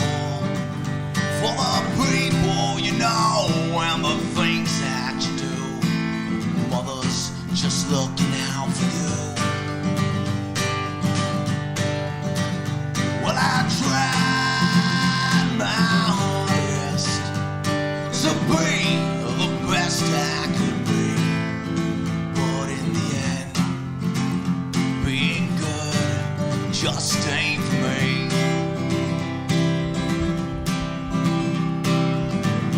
They'll watch you with a close eye. Everything that you do, every move that you make, every shit that you take, they wanna know. Well, I tried my hardest to be the best I could be. But in the end, being good just ain't for me.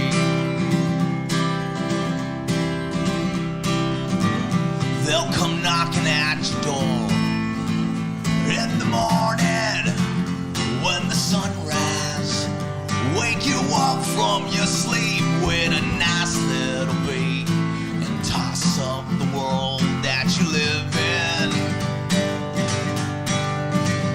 Well, I tried my hardest to be the best I could be.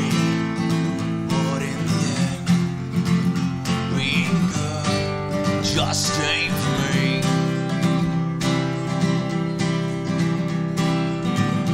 They'll take you to that courtroom with the judge and the jury. Tie you up to them chains, put you back on the train, and send you home to your cage. Well, I tried my hardest to be the best I could be. But in the end, being good just ain't for me. Well, I tried my hardest to be the best I could be. But in the end, being good just ain't for me. Yeah. I like that, dog. They'll come knocking at your door early when the sun rises. Toss your pad. And you know how it is in the county. They toss our pads. So that's why I use that wording. Because if you've been in jail, you know what tossing a pad means. So I use wording that fools know if you've been there. The chain and the train. I mean, that's what they used to call the fucking bus that take you up to prison. Yeah. So if you know, you know. And if you don't, you don't. I don't write for you. I write for fucking sinners. Migs Whiskey, baby. Man, you know what? Because I know this is the crowd, man. I know your peeps, man. They done time, you know. And some of them, you know, law-abiding citizens, if you are, man, they good, man. And some, you know, we have passed. But I write for all them, too. Because I talk about all of it. If you grew up in these streets, oh, man, you'll relate to one of them. You know, bro, I love what you're doing right here, dog. I love the lyrics, bro. You know what I mean? We have... This is, you know what, bro? I mean, this is what we do right here, dog. You know what we doing right now, dog? We exposing a lot of fucking cats, dog, to something different, dog. But something different from the singing and the guitar, but if you listen to the lyrics, it's not different. He's talking to you, some shit you can relate to. I love what you're doing, dog. Hey, gracias, I really love this, dog. You know, man, that's what it is, man. Like, and when I would do these open mic nights, I would show up and they'd be like, sorry, no hip hop. I'm like, nah, homie, watch. And I would fucking murder that fucking gig. All the weirdos would be like, who the fuck is this fool? And I'm like, I'm showing up, and this is the thing. Imagine showing up to a fucking coffee shop and like 5 Harleys show up and fucking blasted up fools. They're there at a coffee shop just to support your boy and everybody there. I would make the environment change. So I was a culture shock to these weirdos in these coffee shops. But a culture shock too to my own people, because they're like, man, hey, I never listened to country till I started listening to you, homie. You got me on Chris Stapleton now and all these other fools. I listen to some Johnny now. And I'm like, oh, fuck it. If that's what I did, then I did my job, homie. You know what? I'm not, hate is too strong of a word. I dislike country music, but I love me some Johnny Cash, baby. Oh, dude. You know what I mean? Whew, man. And they had good stories, man. Like even like Merle Haggard, you know, and all of them, they had good stories. And like I'm telling you, then the Highwaymen, bro, they wrote songs like that. So I'm doing Southern music, Southern California music. That's right, so baby. It's the twist, you know? So I'm gonna do another one, and this one goes out to anybody that done some time and had that righteous one next to them the whole time, because this is a love song, you know? And I wrote this song when I really wanted to quit on music, and I was just gonna fucking, you know what, call it a quit, and I was just gonna be like, you know what, either go back to drug dealing, doing stupid shit, or 9 to 5, but the music shit, I don't think it's gonna work. And next thing you know, I write this song, I'm like, what the fuck were you thinking, homie? And I wrote it after I was watching a documentary too about Johnny Cash riding Folsom Prison. And he took all the good names like San Quentin and Folsom, so I was only left with one. This one's called Pelican Bay. Woohoo! Migs Whiskey, let's go. Pelican Bay. I was always a fool, breaking all the rules. Never seem to learn from my mistakes. Fighting all the time, drinking day and night. Never seem to walk the narrow way. Wasted too much time, living a life of crime, when I could have lived a better life with you. They sent me away to Pelican Bay, so far away from you. They sent me away to Pelican Bay, so far away from you. But I'll be back for you someday.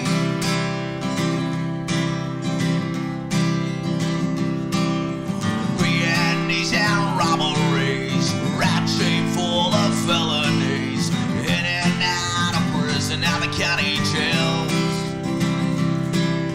Lived half of my life in cells, earned from row seats to hell, when I could have lived a better life with you. They sent me away to Pelican Bay, so far away from you. But I'll be back for you someday.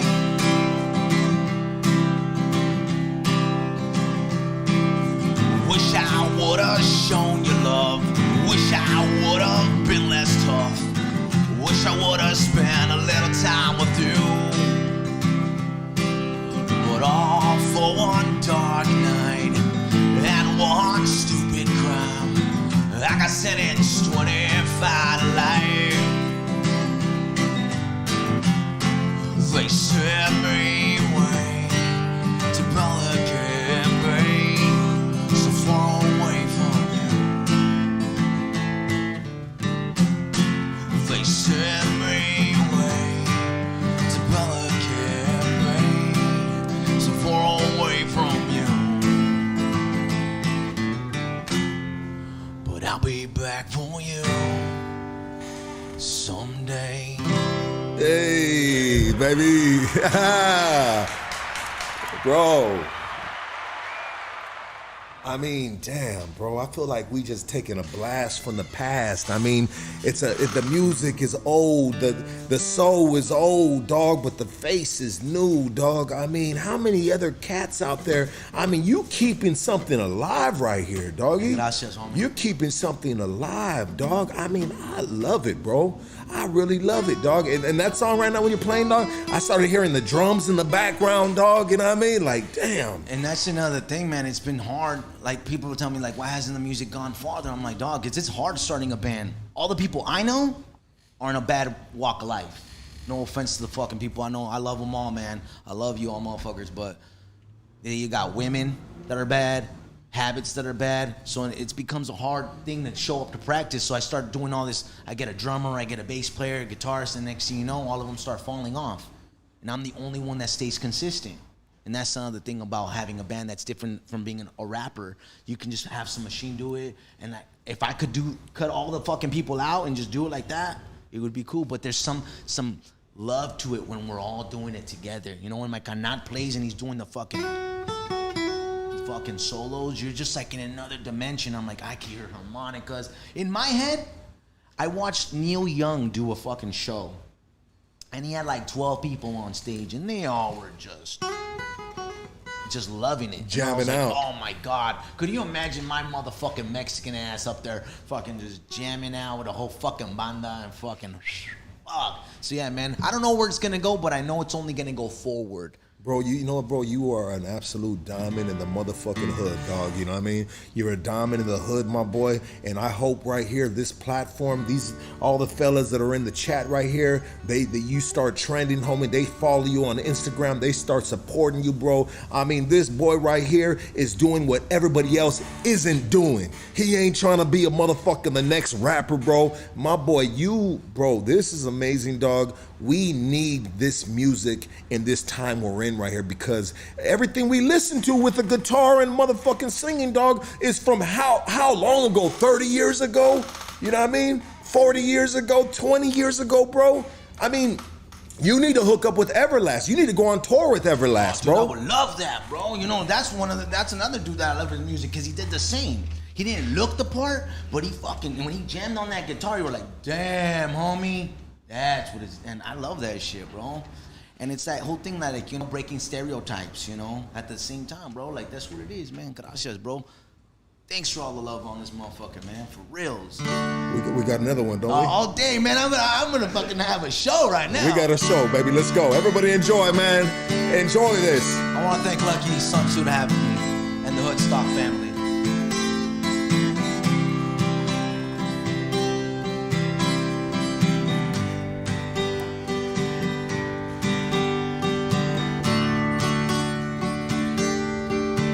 Redemption.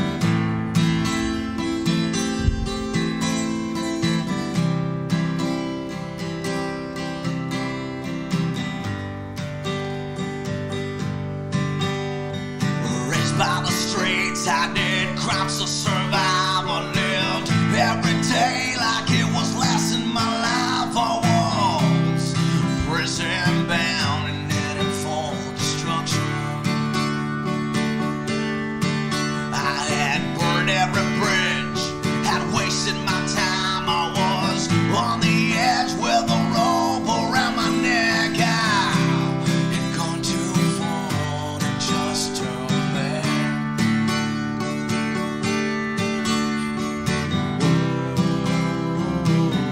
Gotta find my way back home.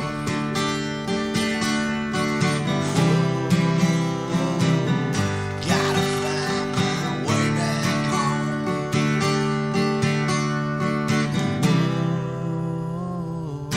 Gotta find my way back home. Yeah.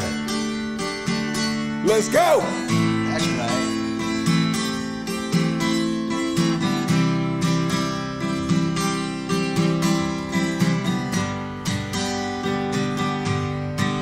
I was down at the bottom, at the end of the road, with no place to truly call my own. I was out on the streets,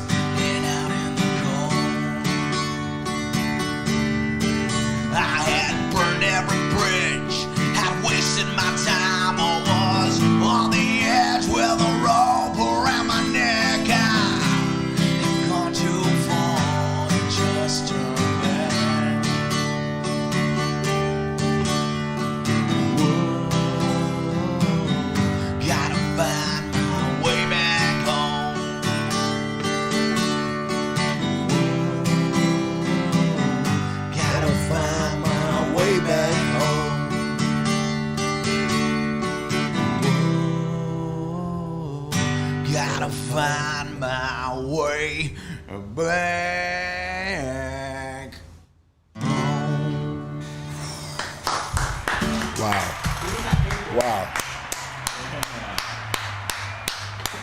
Hey, Migs, I mean, is there anything on iTunes? I mean, what's how do people find your music, bro? YouTube. It's all there for fucking free.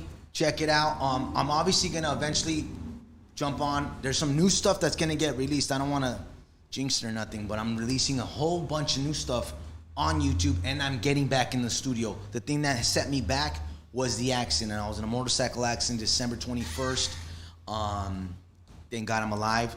Both of my hands were casted and my leg was casted, so I wasn't able to do nothing. Yeah, so originally when I was trying to line you up, bro, you were cast up, bro. You know what I mean? You were hurt. Your bones were broken. I mean, what kind of motorcycle accident was it? A Harley? Yeah, it was a Harley. It was a Harley. So what'd you do? You laid it down on the highway. Someone cut you off. What happened, bro? On a turn, my back tire slid, and then I went down, man. Wow. Yeah, my back tire slid on a turn, and I went down. And you broke your arm. I broke both scaphoids and a hair fracture on my ankle. So I had a cast on my leg and I had cast on both hands, and that lasted about 8 months. I mean, how does that 8 months, bro? That's a long time, bro. Yeah. And for when something happens that to an individual that battles within himself his own demons. I mean, bro, what kind of journey was that, bro? All right, man. So that's the thing. My whole program is based on action. So I stay since the morning when my eyes open up. I'm reading, I'm writing, I'm running, I'm working. I go to serve. You know, I do stuff, and it kept me busy. All I was in bed. Best I could do was get into some literature, write some stuff. And that eventually started getting real dark, bro, because I started every time I would go to the doctor, he's like, I don't know, man, we might have to do surgery. And they ended up having to do surgery, but they're like, I don't know how your hands are going to be. And I'm like, dude, don't be telling me that shit. Yeah, you need your hands. I need my hands, man. Yeah. Like, this is all I do. If I can't do this, man, I really fucked my whole life up. And it got real dark. Yeah, because that was going through your mind. Like, damn, what if my hands aren't the same? What if I can't strum this fucking guitar, you know what I mean? And sing my motherfucking soul out, you know, soul away or... Yeah. Wow, bro. And then it got real dark, and I'm not gonna lie, man. I was living on a prayer, bro. Because I was like, I think I'm gonna get fucked up. Like, I need to escape this reality because I don't like this reality. And I was gonna escape that shit. They gave me pills. I didn't take them, but they were right there ready. Just pop me, man. Just pop me. Start with me, and then walk your ass crippled all to the bar and then get yourself a couple drinks. And who gives a fuck? Pain pills, yeah. And I was like, nah, man, that's not how I'm going out, though. You know, a lot of cats, bro, that deal with accidents or you know, like that, bro. They get prescribed these pain pills, bro, and their bones heal, but now they're addicted to these fucking pills, bro. Yeah. And so now they're on a longer journey, a healing process than 8 months, bro. You know what I mean? Who knows? Maybe it could have turned into 8 years. Maybe it could have been in the penitentiary, bro. One thing led to another. I mean, I commend you, my boy, on you know, the battle that you went within, bro, to get yourself to this point. You know, and blessing us here on Hoodstocks, baby, with this fucking raw ass motherfucking talent. Nah, we ain't got no motherfucking rappers today, dog. We got a motherfucking, damn, I hate to say it, dog, but we got a real musician right here, dog. I mean, if anyone ever try to play motherfucking guitar and sing at the same time, that's hard. I recommend you try starting off jacking off and reading first, you know what I mean? You know, but we bro. on that tonight. We on that. Multitasking. Multitasking, baby. Let's go. Migs Whiskey, everybody. Yeah, man. We ain't done. This one's out for all you bikers, man. This one's about riding with your brothers on old machines.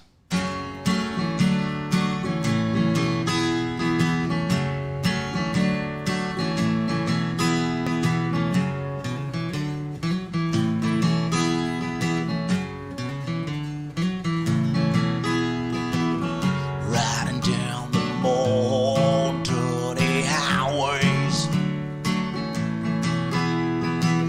with my brothers on our old machine.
way, way round. Free, loud the moss is wrong.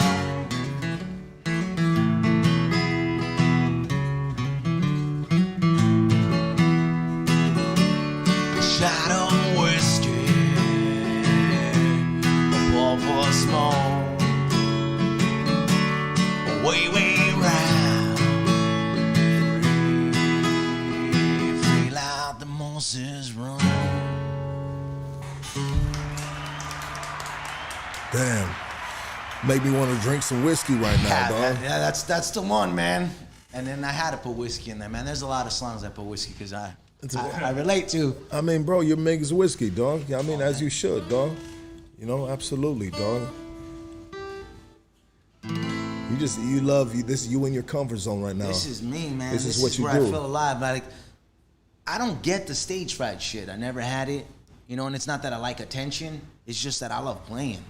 And if I get that chance, like, I do it, man. But I wanted to be too, like, genuinely everybody's cool with me playing. I don't want to just show up and grab a guitar and be like, hey, dog, I'm gonna jam a couple songs. Like, nah, like, hey, Migs, jam some shit. I'm like, all right, I'll jam some shit. You know, I'll do some covers. I'll do some originals, you know, whatever you want, you know. And man, fuck, it is what it is. Absolutely, dog. Yeah. I'm gonna do last one. This is the last one. Is that cool? Yeah, absolutely, all right, bro. man. Let's go, baby. This one goes for out you outlaws.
Yeah, baby. Yes. Migs Whiskey, everybody. Migs Whiskey, man. Let's take a quick break so we can get him back over here on the seat across from me. Migs Whiskey, everybody. That was dope, bro. That was really dope.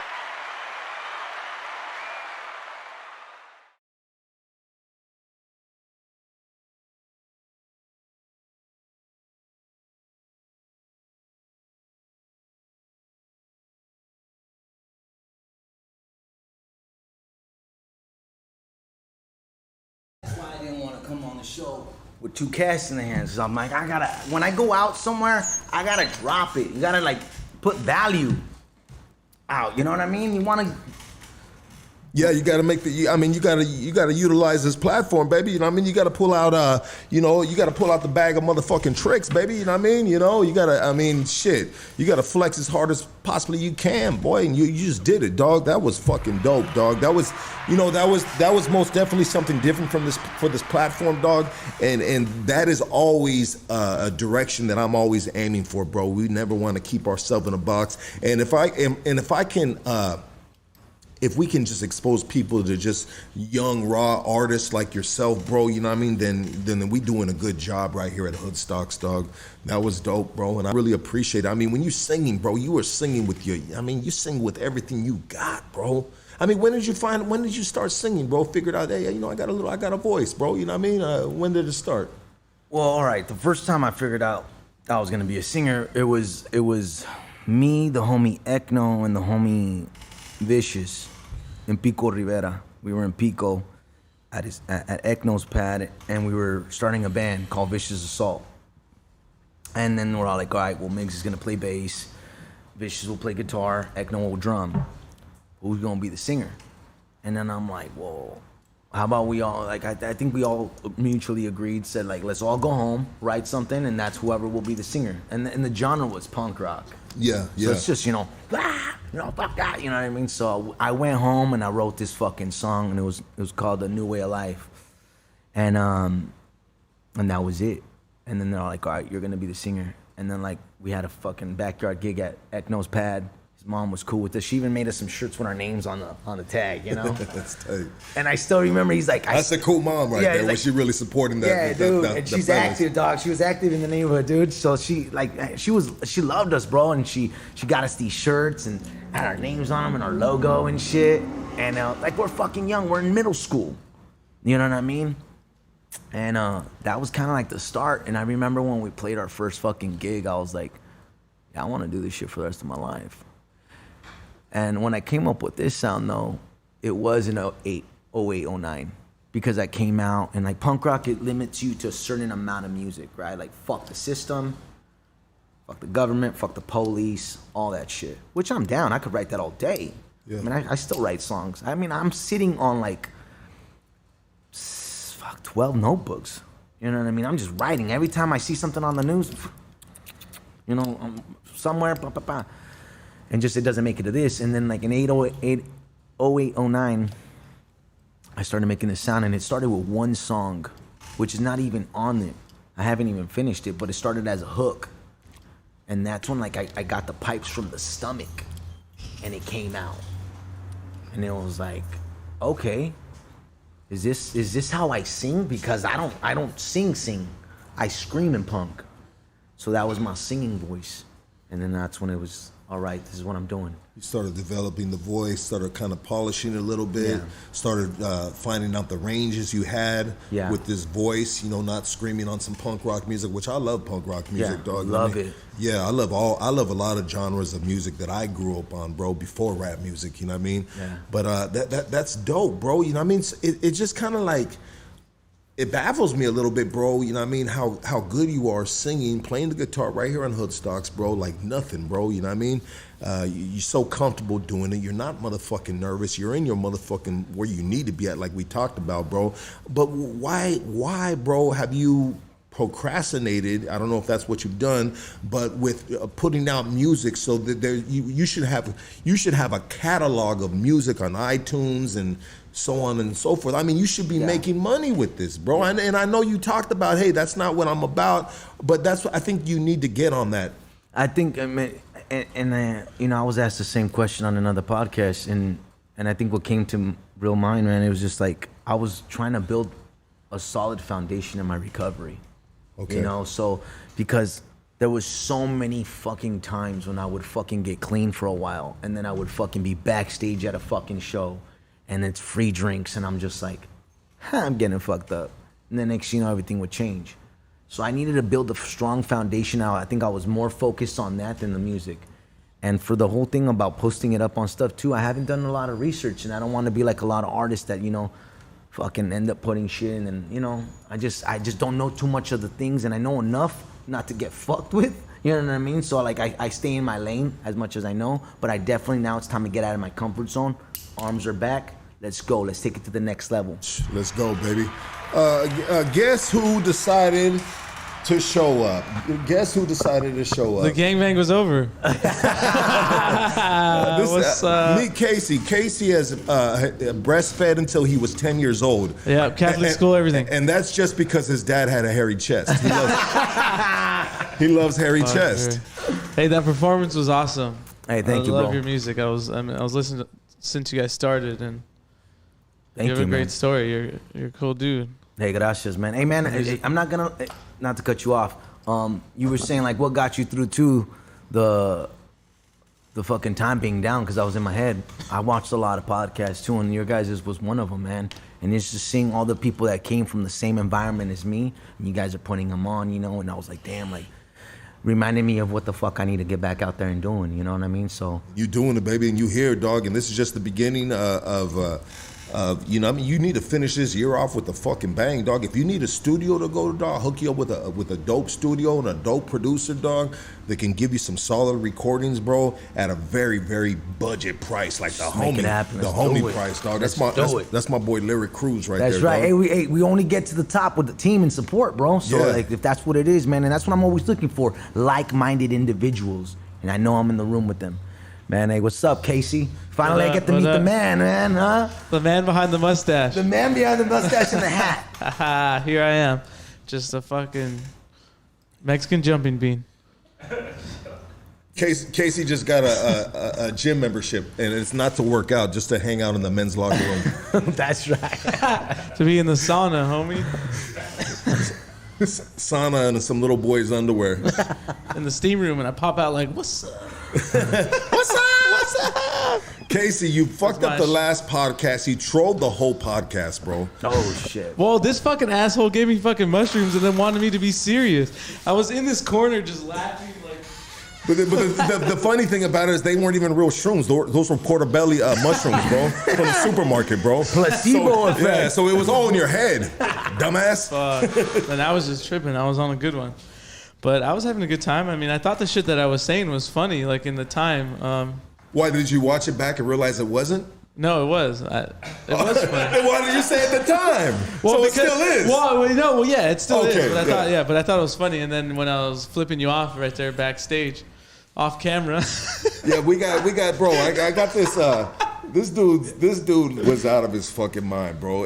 I have this. I forget. should've watched it, I forget which guest that was sitting across from me, but she was saying, like, she was having like a sensitive moment. You know what I mean? Almost telling something.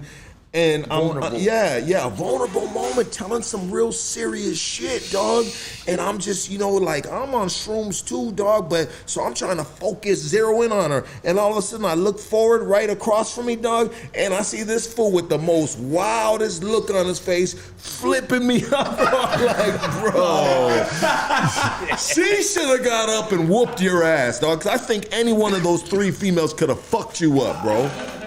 Well, you guys have to see that on pay-per-view, homie. What's up? No, we tried. What are you talking about, dog? We tried to get you on pay-per-view to fucking wrestle Kika, you said you didn't want to do We're it. saving it for the live show. So do you think you could take on I would Kika? rather do it on a Hoodstocks live show. Where else would it be, my Well, G? like performing, like where we'd be, like it'd be like a stage. Check it out, bro. I live know show. you just got back from a gangbang, bro, but you wouldn't be performing. You'd be wrestling. You'd be fighting for your fucking life, little man. Oh yeah, but definitely, cause she'll just booty slap me and send me to a different dimension. She probably got that gorilla strength. For some reason, I feel like she got that gorilla strength. You know what I mean? I feel like she has retard strength. But she's not retarded, bro. And I'm gonna. No, the homie has retard strength. And I'm but gonna play this back and let her hear this shit, bro. Well, what's up? We'll She might- see you. Pay-per-view, baby. That's right. He called her out. He called her out. I'll rip my buttons in this shit. That's right. I'm ready. But yeah, I would save it for more for when we do a live podcast with an audience. That would be dope. That would be dope. That would be but most fun. it couldn't be here because the spot is not big enough Yeah, for something definitely. like that. Which we're getting not getting ready, but we are in the process of getting a warehouse in downtown LA, getting a big space, bro, a Hoodstock space, dog, where we got a green room, we got a pool table, we got a workout area, and where we can actually have at times, have a live audience. It's hard right here. This is a good space, and I'm very blessed to be here. Thank you, Casey. You know what I mean? He makes this happen as well. Very blessed for this space, dog. You know what I mean? Because before I was in a 10 by 10 bedroom, dog, a spare bedroom, dog. And when people would bring one person, that was just one too many. And a lot of times they brought more than one person, bro. And we'd be fucking jam-packed in this room, and the body heat, bro. In between breaks, we got to turn the air conditioner on because, bro, it gets so hot, bro, that it would overheat my laptop, bro, and then it would start glitching, dog. I mean, Hoodstocks has really gone through some chapters, bro. The law of process, bro. Just going through the fucking ringer. I mean, everybody's got to do it, but that's so dope to see you guys go from there to here and then going to the next level. Hell yeah. I'll be really happy to see that, man. And the only reason that happens, bro, there's only two reasons that happens. It's for individuals like yourself and all you motherfuckers out there. That's right. G. Like, damn, my G. Like, I had a dream. I had a vision. I said, you know what? We gotta have all the homies from the hood, dog.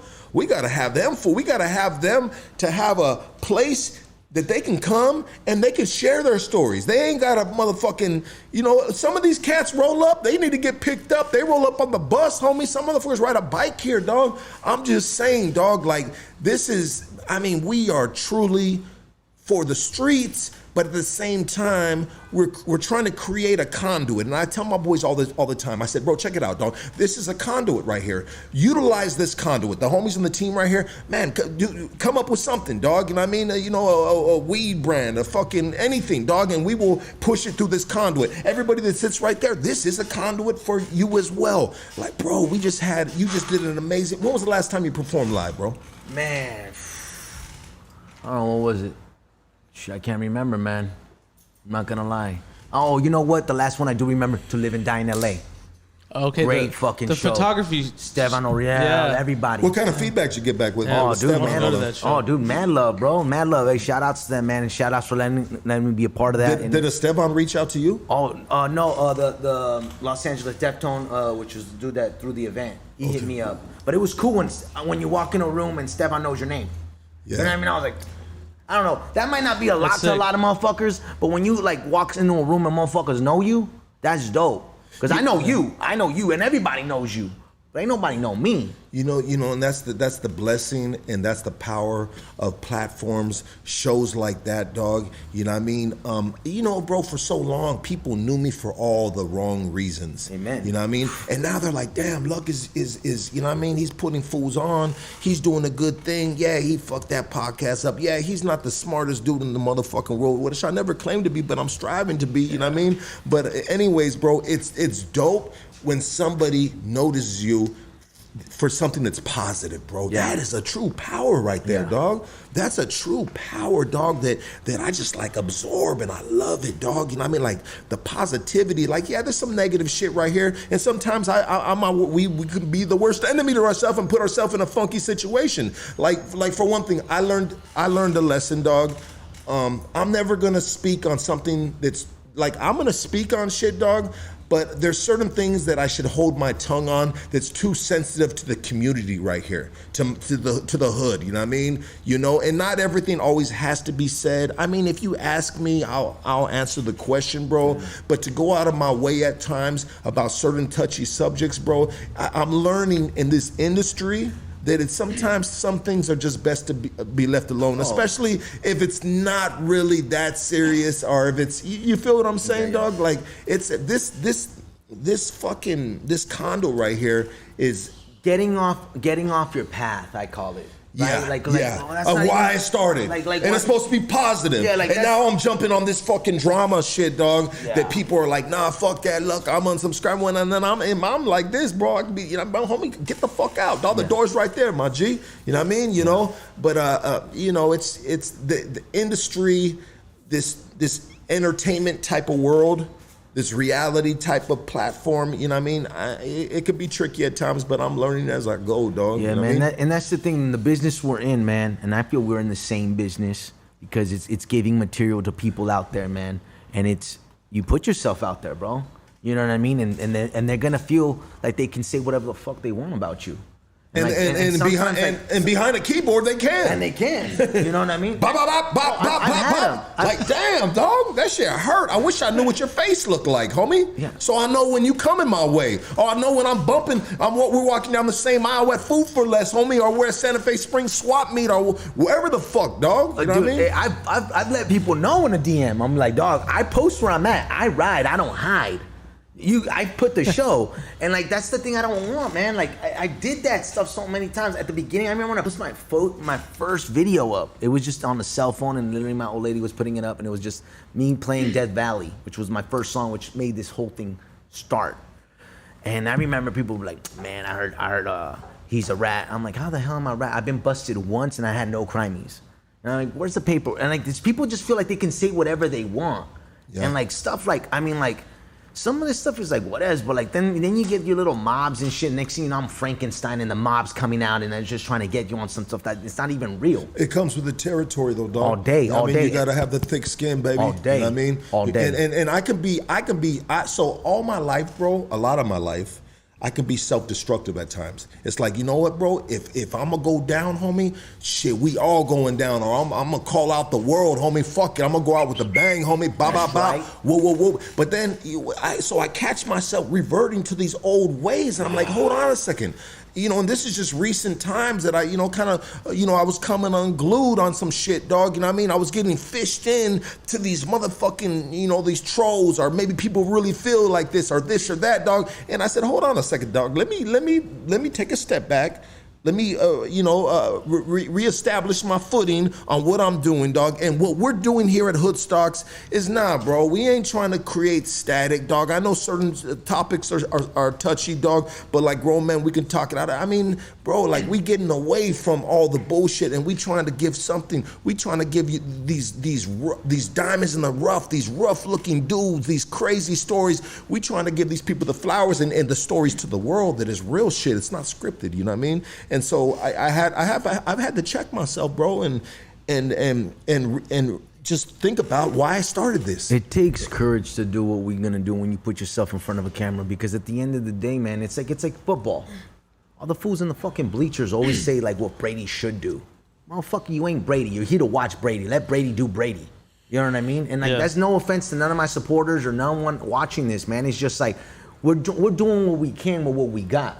And if you don't like it, I mean, fucking start your own podcast, start your own album, start your own music. You know what I mean? Because sometimes too, but it comes with the territory. I understand what I got myself into, so I never complain about it today. And I got to do what I got to do. And it is the same, dog. We're here to bring people together. Yeah.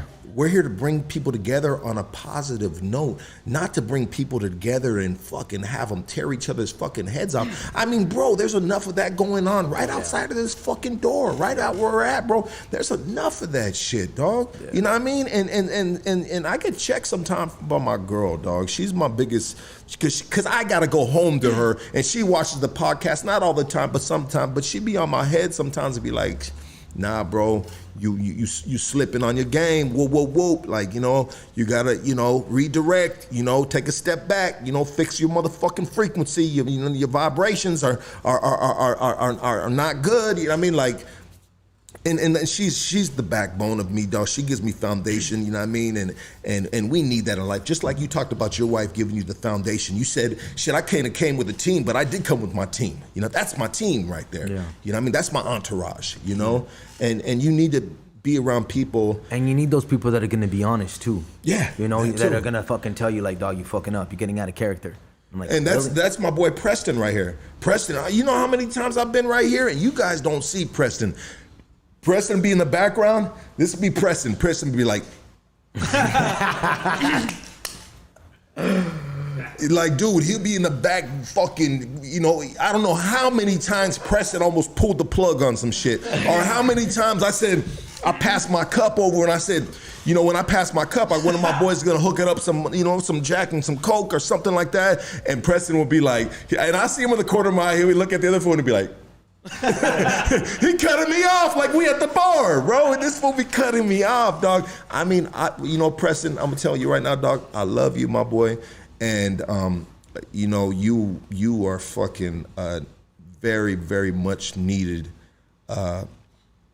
gear in this machine, dog. You know what I mean? Like, bro, like you solid. If I leave it up to Casey will let me fucking run wild off a motherfucking cliff. That's a fucking lie. He'll be like, there goes Lucky. You know what I mean? And because I know what Casey wants to do. Casey wants to sit right here, dog. He wants to sit right here, dog. He lets me leave drunk, bro. And I'm like, oh, okay. You know what I mean? And next thing you know, you're going to see this backdrop. You're going to see this backdrop change, dog. It's going to change. It's going to let's fucking go. Hey, in 48 You want me to die? Hey, in 48 That is fake. That is false, Lucky. Let's tell the people then, because I tell him, hey, Lucky, I see this. I say, you may be on the edge of binge drinking. And you know what this motherfucker does? He texts me the next day. He says, dog, I don't fucking binge drink. No, bitch, you know, because you can't put me in that category, bro. But if you take one and it goes one and then you have to have a lot, that's like in the same umbrella of it. So check it out, bro. I looked up binge drinking. Look up binge drinking right now. Tell me the definition of binge drinking. I swear Sorry to God, about this, my boy. That's what I'm saying, because I do shit. say like, hey, you know, sometimes like, hey, you do go down too many drinks. Maybe it's binge drinking. Maybe like, but I get it though. Like how I see it is, as you know, Lucky lost a lot of time, you know what I mean, in the prison system from what 19, right? 19 to what was it, like 20? Yeah, we lost some time, baby. Go ahead. Yeah, exactly. So those years, I mean, obviously you spend those ages learning, you know, going to bars, becoming that age, doing that, drinking alcohol, you know, and you learn. No, bro. Let me get this shit straight, dog. So you're saying I'm very immature for 44 years old. That's what you're saying, dog. No, I'm not. So you're still putting me down, bro. I'm not saying you want me to die. I'm not saying that at all. You know, I don't bro? want you to die if I'm concerned, asking questions and actually really taking the time to critically think about this. You said it. That's because I don't care. You can't say it in that voice, though, because nobody's going to take that voice serious. All right. Well, this is my talking to white people voice. Yeah, I know. And that's why it don't work. And that's why every time you say that, I'm like, this fool's just he's still trolling. The cameras are off. I'm not. Yeah, I'm not trolling. Maybe this is kind of how I talk. You ever thought about that? So what's your mad voice? I don't. Angry voice. You remember that time where I was like, you fucking playing me when I bought all those fucking fireworks? And you're like, oh, I already bought some, dog. You remember what I say? Maybe that was like, I was a little like, this motherfucker. I wasn't mad, but I was just like, this You asshole. were fucking mad. No, I seen him mad one time. So let me tell the story about this. Tell bro. us the story. Let me tell the story about this. So this past 4th of July, you know, I want to get some fireworks for the kids, dog. Yeah. You know what I mean? I want the good fireworks, dog. Yeah, You know, I don't want the fireworks to go bang. I want the fireworks to go kaboom. Boom. You know what I mean? Because in the hood, homie, you can't be pulling out them little bunk ass motherfucking fireworks, dog, because you look bad in front of the neighbors, dog. Especially when there's nothing but bisons around you, dog. Because them motherfuckers are shooting cannons, homie. Them motherfuckers they ain't fucking around, dog. You know what I mean? Yeah, they come in with the real stuff. Yeah, you know, and so he said he can get me a box. I said, get me the box. He said he can give me the box for $125. I said, all right, fuck it. You know what I mean? I'll take, at this point, I'll take it. Well, I talked to the homie, and the homie said, I'll give it to you for a bill. I said, well, shoot that shit. You know what I mean? You know? And then he got back to me, and he goes, hey, I got the box. I'm like, nah, bro, I'm good, dog. You know what I mean? I just got one from the homie for a bill, dog. And this fool lost his fucking lid, dog. I swear. He's like, fucking Lucky, I'm never gonna get anything for you again. You know? And Straight up. And I said, calm down, little man. You know? And I go, bro, just like, you know, I just don't want it. He goes, I already got it. And I said, oh. So I figured out that he was the middleman, dog. He had to go through somebody that went through somebody that got it. And when they got it, the other somebody owed the person the money. And now he has it. So it's owed money. It's, you can't return the shit. You know what I mean? So expectations. So I said, calm down, my G. I said, relax, little man. You know what I mean? I swear to God, dog, his little glasses got fogged up and everything. I said, calm down, little man. I said, I'll take the box. You know what I mean? And he goes, you will? And I said, yeah, bro, don't trip. And I said, I'll take it and I'll get rid of it to one of my boys. And within 5 minutes, I sold it to my homeboy Flacco, dog. You know what I mean? And I said, are you good now? And he really got it. He really got his chonies in a bunch. Yeah, they were in a fucking bunch. Well, because the homie was like, hey, I heard, because I put the word out there. I said, hey, Lucky's looking for the box with my close homies. And then And then the homie Johnny was like, hey, this fool's selling him 125. I was like, all right, for sure, get it. Because Lucky wants it. So then he got it, and then I paid him, and then No, he said, Lucky, you really fucked me. Yeah, I said, you really fucked me in the ass. That's what he said, dog. That's what I said. Fucking replay that shit. Did you save it? Oh, I should have, dog. I think you saved it. I think I might have. I gotta look it up, dog. I gotta look it up. But maybe I guess that was my angry voice. But I wasn't really angry. I was just like, fuck this asshole. I was kind of just like distraught, I guess. I guess that's a form of anger, maybe. I think that was during the time when you tried to get that internship at the local Catholic church. I don't need no internship, homie. I'm confirmed. I don't need fucking one. He was upset. He didn't get the internship at the Catholic church. All I need is my last rites, He wanted to be one of the choir boys, dog. And I'm up there with Jesus, homie, Jesus. Do you believe in Jesus? I mean, that shit was drilled like in my head like my whole life. I don't really even care anymore. I put in the time. You know, I personally think I put in the time for kindergarten to fucking like, what grade is that? Like 12th? Bro, you don't ever stop putting in time until you're dead, homie. Your last day, you continue putting in time for the Lord. Our Savior, Jesus Christ. Or Jesus, Muhammad. Have you heard the good news? Is that fool's back? No, you're dying tomorrow, and you should have put in more time. You're going to hell. All right, well, put in my will that Lucky could have all my sewing machines. Sewing machines. Fuck am I gonna? Those when you're in heaven or hell, you're gonna be mad because those bitches gonna be on the offer up, dog. You know what I mean? For cheap. For cheap. You know when someone's trying to get rid of something, dog. Well, it's like that shit's stolen. Like, damn, you just got selling those for $50 each. So one thing I do have to say is sometimes I wish that we could have a podcast where we could just shoot the shits. Yeah. Because sometimes we have podcasts and they're mostly guest centric, so it's like if the guest bounces something off, then I can maybe get in something right there and then. But sometimes you don't really get to know how we feeling. You got a burning desire, bust it. You know what I'm saying? Yeah, bust it, man. Well, how do you feel, bro? I just said how I felt. Okay, well then we just realized it doesn't matter then. This asshole wasn't fucking paying attention.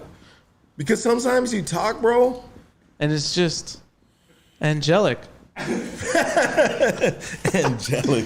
Hey, speaking of religion, bro, what do you think about the Afghanistan? The Taliban took over that region, and bro, they are so far back, bro.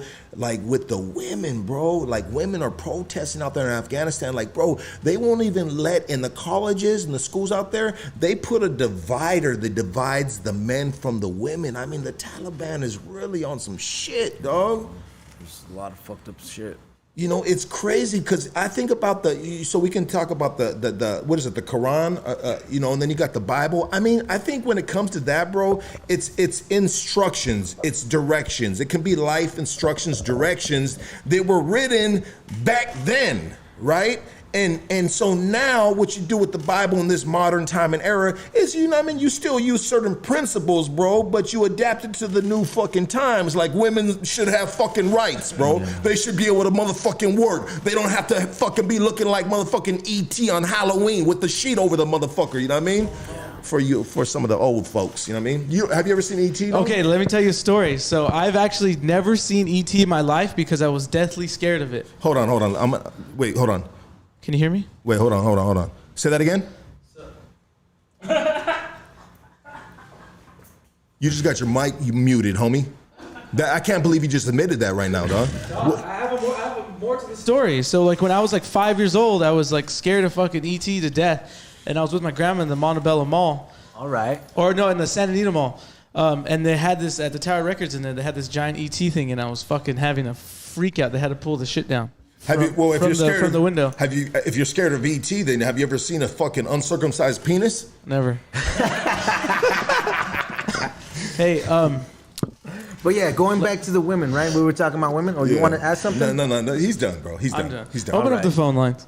You want to do phone lines? Well, hold on. Let's talk about the women real quick. Yeah, let's do it, though. I think it's always interpretation when it comes to these books. I mean, the literature is old, but it isn't outdated. It definitely isn't. It's just perspective, man, too. Like, the Crusaders killed a lot of people in the name of Jesus, but even in the gospel, it says, if you kill in my name, you don't know me. So it's like, it's contradicting to the book that they're claiming, too. So, like, there's a lot of stuff. It just depends what parts of it you're reading. But, like, I mean, fuck. I mean, even in the gospel, man, the only women that were next to Jesus when he did get crucified were women. All the fools fucking flaked. Concubines, homie. It was his mom. What's a concubine? A concubine, man. I don't know, bro. It's a fucking filthy whore, dog. That's what they called whores, dog. Back in the days, dog. They called them concubines, dog. Concubines. Yeah, dog. I've met some. Sounds like a I've met weapon. some. Yeah. Shout out to all the ladies on the chat right now. Ding. Like, talk. Now, not yours. That's right. He'll fuck your wife, but I don't fuck your wife. I'm just playing. Bad Migs, joke. can you tell us about your face tattoos, please, if you're willing to talk about them? Yeah, man, all day. I mean, there's a couple. Mama Tried on the top of my head. What does it say? Mama Tried. Okay. It's a Merle Haggard song. I turned 21 in prison, serving life without parole. And it's pretty Ooh, much, I love that song. You know, Yeah, yeah, that it's song You sing it good too, dog. I'm not even singing it, but like I do cover it. But Mama Tried, you know, because for me it's like Mama tried her best, devil did the rest. You know, because everybody like used to like to in my family like to blame my mom. Like they were like, he's like that because of you. You know, I didn't grow up with the dad and shit. I had a stepfather. He's doing life in prison. But why is your stepfather doing life in prison? To tell you the truth, I don't know. He was out of our lives, and then next thing you know, he's gone. You know. Yeah. Probably something bad, definitely if the family don't talk about it. Life in prison, yeah, bro. Absolutely. Like some shit, you know what I mean? And Yeah. I think it's bad probably because no one talks about it like that, you know what I mean? It's got nothing to do with me, so, you know, I made my peace with him, you know? And we never had a connection, you know, since I was a kid, but that's a whole new other story. But Mama Tried, you know, I mean, did you ever have a father figure in your life? fuck, motherfuckers in the streets, you Yeah. know, that shit. Little homies, you know, that's the only thing. That's gotta be hard, bro. Who teaches you how to be a man, dog? Growing up with no father, dog. Like, you know what my worst fear, dog? My worst fear is me doing something fucking stupid, dog. At this point in my motherfucking life, I get sent away, and who the fuck raises my girls the way I can raise my girls, dog? That is, bro, I have nightmares about that sometimes because it you know what I mean? It's possible. You know what I mean? Anything is possible, Anything's dog. possible. I mean, me and my old lady even have conversations that I could still go I could go away. Because shit happens all the fucking time. Sometimes you're out and fools just don't know how to control their fucking emotions. They're like fucking sensitive females and shit. And next thing you know, you're gonna catch a case. Like 90 days into my sobriety, dog, I almost caught a fucking case. You know? Does it make you a punk ass bitch, dog? If you're in a situation, dog, that the dude's out of his fucking mind, dog. You know what I mean? He's, you know, we'll say it's a bar setting, dog, and you just like, you know what, bro? I ain't fucking with this shit. I'm just gonna walk away, and I'm gonna, you know what I mean? I ain't gonna deal with it. I mean, I know in this culture that we live in, dog, you know what I mean? You can get shitted on, dog, but when you go home to your kids, dog, they're gonna kiss you, dog, and you're gonna kiss them goodnight, dog, and you're gonna go to sleep in your bed, you know what I mean? I don't even want to really truly answer this because I think I'm not healed there. Like sometimes I still fucking run it. You know, I still I'm the same way, bro. I'm still like, yo, I mean- homie, like I'm a man before anything, and that's just like that's what gets me in trouble. So like in that area of my life, because I know how I am. If I don't do it, I beat myself up heavy. Fuck yeah, dog. 'Cause, man, you're in your own fucking head. Like, man, I was a little bitch, homie. I punked out in that fucking fight. Or you in your who's the worst person that can be in your head? Yourself? Yourself, homie. I am my worst enemy. Who? Like, man, I remember we were at a donut shop. I was with a female at the time, and these fucking two fucking tweaked out motherfuckers and some hyenas came in, and they took the purse. And I'm ready to throw hooks with this fool. And he's a big dude. He looks like he done some time and shit. And I'm ready, but then they pull out a fileto. You know, and I'm like, fuck. And I remember I beat myself up over that. Like, what the fuck were you gonna do? Fight a dude with a knife? You know, like, you had to let it go. But that's how much pride is in there sometimes. That like, That's you're just all like, of us, bro. Oh, God, I should have just, like, fucking, And then you just fucking... Should have got him before he reached for the knife. I could have done this. I could have done that. Coulda He had done- the knife. I should have got the motherfucking Yeah. pitcher of beer, glass pitcher. Yeah. Bop, bop, bop, that fool over the head. Like, And then it didn't happen for a reason, bro. And then the female has to go home with no purse, and you're like, fuck, man, is this gonna be... Yeah, who were you out with last night and lost your purse? Oh, Migs Whiskey. Oh, the outlaw singer? Shit, I guess it's all about just the music for him, huh? He ain't really living the life. And next you know He it, ain't about that life. yeah, Oh, he fuck getting that canceled, shit. dog. Oh, You know what I mean? shit. And that move's getting booed Bob when I catch him too. Yeah, Shit. absolutely, dog. No, that's the fucking thing, yeah, man. But what was the question too? That we were You have the crown of thorns or barbed wire. I'm not sure which one is it. Lifer in this motherfucking head, bro. That's the fucking prison right here. You know, so that's why I got the barbed wires. Obviously, I am a Bible reader, bro. I'm not religious. but I'm not atheist. I do believe that Western culture is mostly based off Judaism and Christianity beliefs. Even if you claim to be atheist, you are believing in some Christian or Judaist fucking belief system, because if you abide by a law, those laws were created by people that like that book. And even though you might want to argue this shit, you might want to be a Joe Rogan and be atheist and agnostic or whatever, a lot of this stuff, and I know I'm gonna offend a lot of people because that's what I talk about a lot on my page, is based on that. That's why, like, the first time, I'll tell you one thing, I never was religious. I did believe in God, but I never understood it. 08, 09, do some time, finally read the gospel for the first time. And I'm like, damn, this motherfucker's G. He's an anarchist to the fucking fullest, going against the system. But that's not what I ever hear at church. All I hear is this fucking Jesus that gives you all this shit. And I'm not surprised that he gives you all this materialistic shit because you live in capitalistic America. And it's always gonna be, all the gifts are always materialistic. But this is a fucking nomad homeless dude. And if he was today, sitting in this seat, you would have chanclas and a tonic, and you wouldn't listen to nothing he said. Because most motivational speakers got the fucking suit and the Rolls Royce, but actually all that shit is all borrowed. And it talks about it in Proverbs. You know, we had Jesus on the podcast. Fucking A, man. Playboy Eddie. Yeah. Playboy Eddie. Woo! Shout out to Playboy Eddie. Shout out. Hey, that boy, if you can get past the exterior look and the movements, if you listen to some of the shit that comes out that motherfucker's mouth, Wisdom. it's a little bit of biblical, man. It can really, like, you gotta cipher. You gotta just, all right, let me take this. Oh, not that, right? Put that to the side. I mean, bro, the dude has got some brilliant shit that comes out his fucking mouth, bro. The way his thought process is a little tweaked, but at the same time, you know, the boy's got something in there, you know.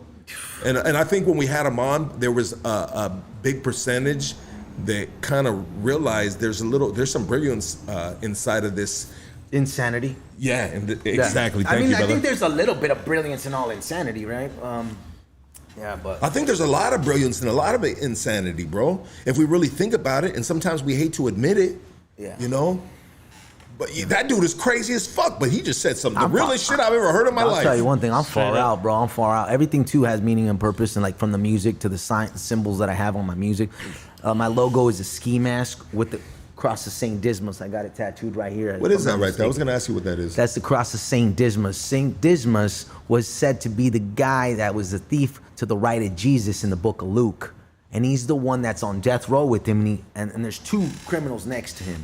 And one says, well, if you're God, homie, then why don't you fucking free yourself? And the other one says, save me a place in your kingdom.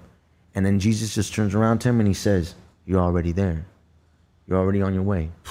And that moment, I remember that day. I was in the fucking barracks, homie, in the fucking county jail. I had to fucking hold back tears and shit. I'm like, oh my God, fuck.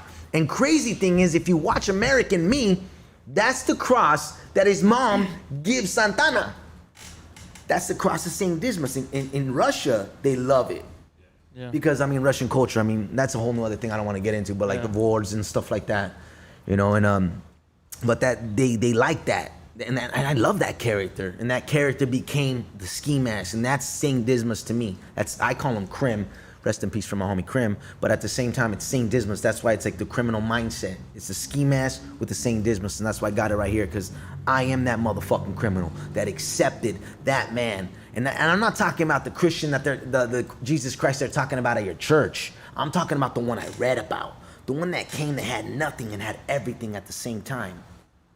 That's the dude I like. You can have nothing and have everything at the same time. Everything at the same time. You can have your peace of mind. You can have your, I mean, there's people that are behind doors, bro, and they found peace within themselves, bro, and they have nothing, you know. I mean, that may not have been the best analogy, bro, but I get it. I get it, bro. Richest man in the room, homie, is someone that's fulfilled already. What makes you rich is that you're full, and a lot of us ain't. I'll tell you one thing, when I got into this music shit, I was getting into it for fucking materialistic shit at the beginning, for real. I needed the money, I wanted the fame, I wanted the fucking name. But today, where I'm at in my recovery, I'm cool with just being me.